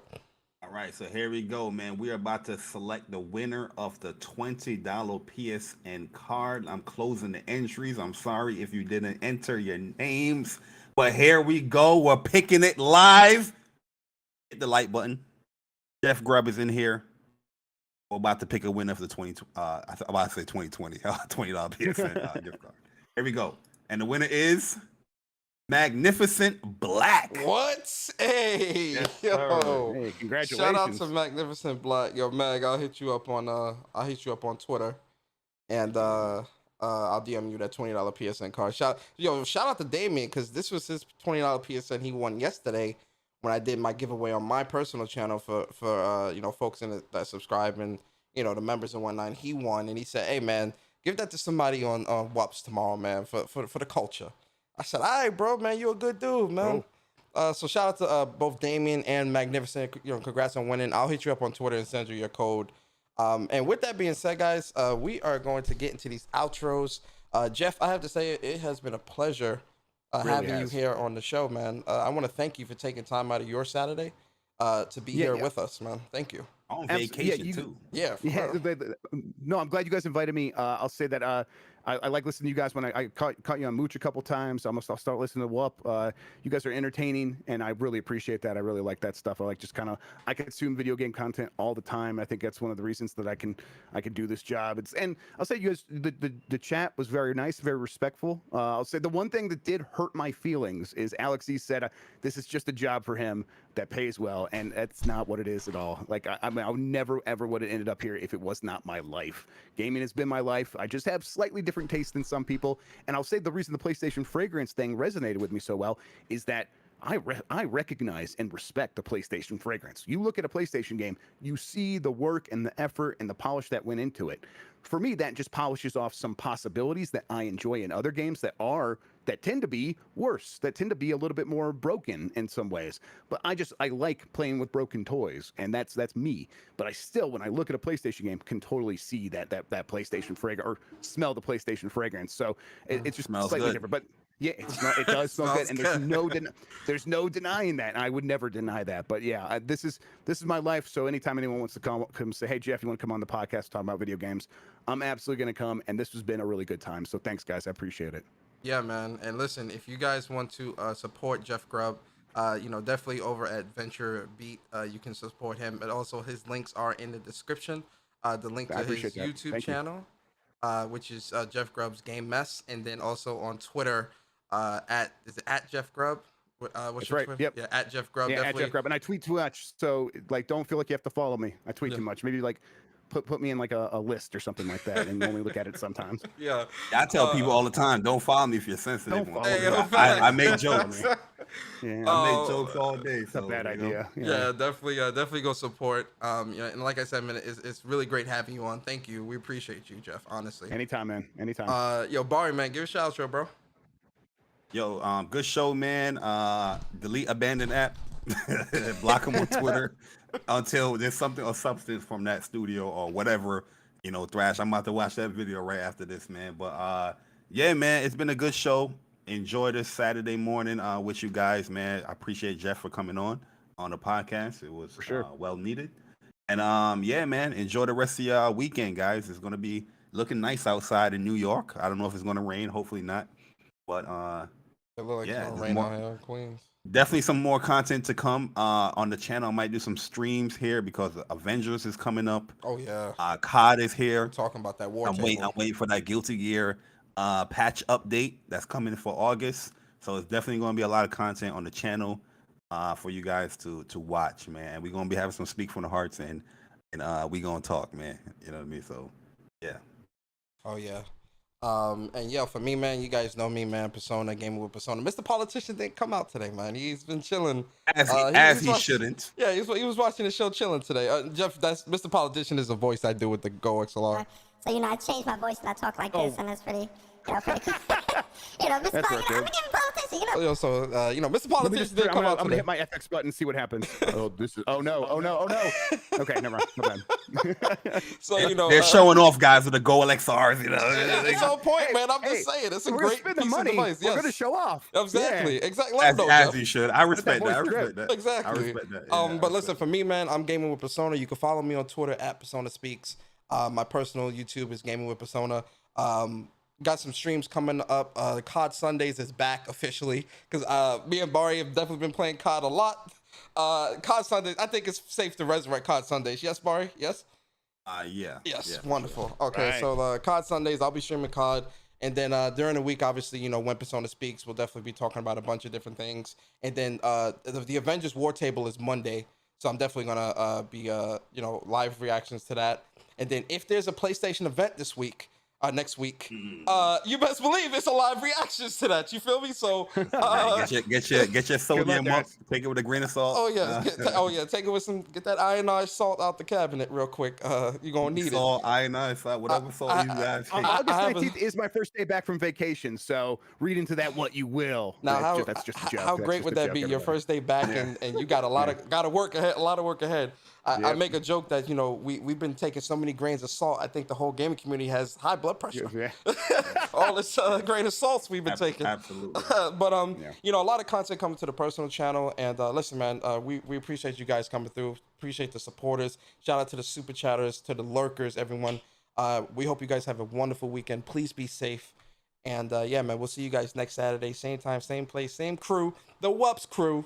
And we out, man. Peace. All right.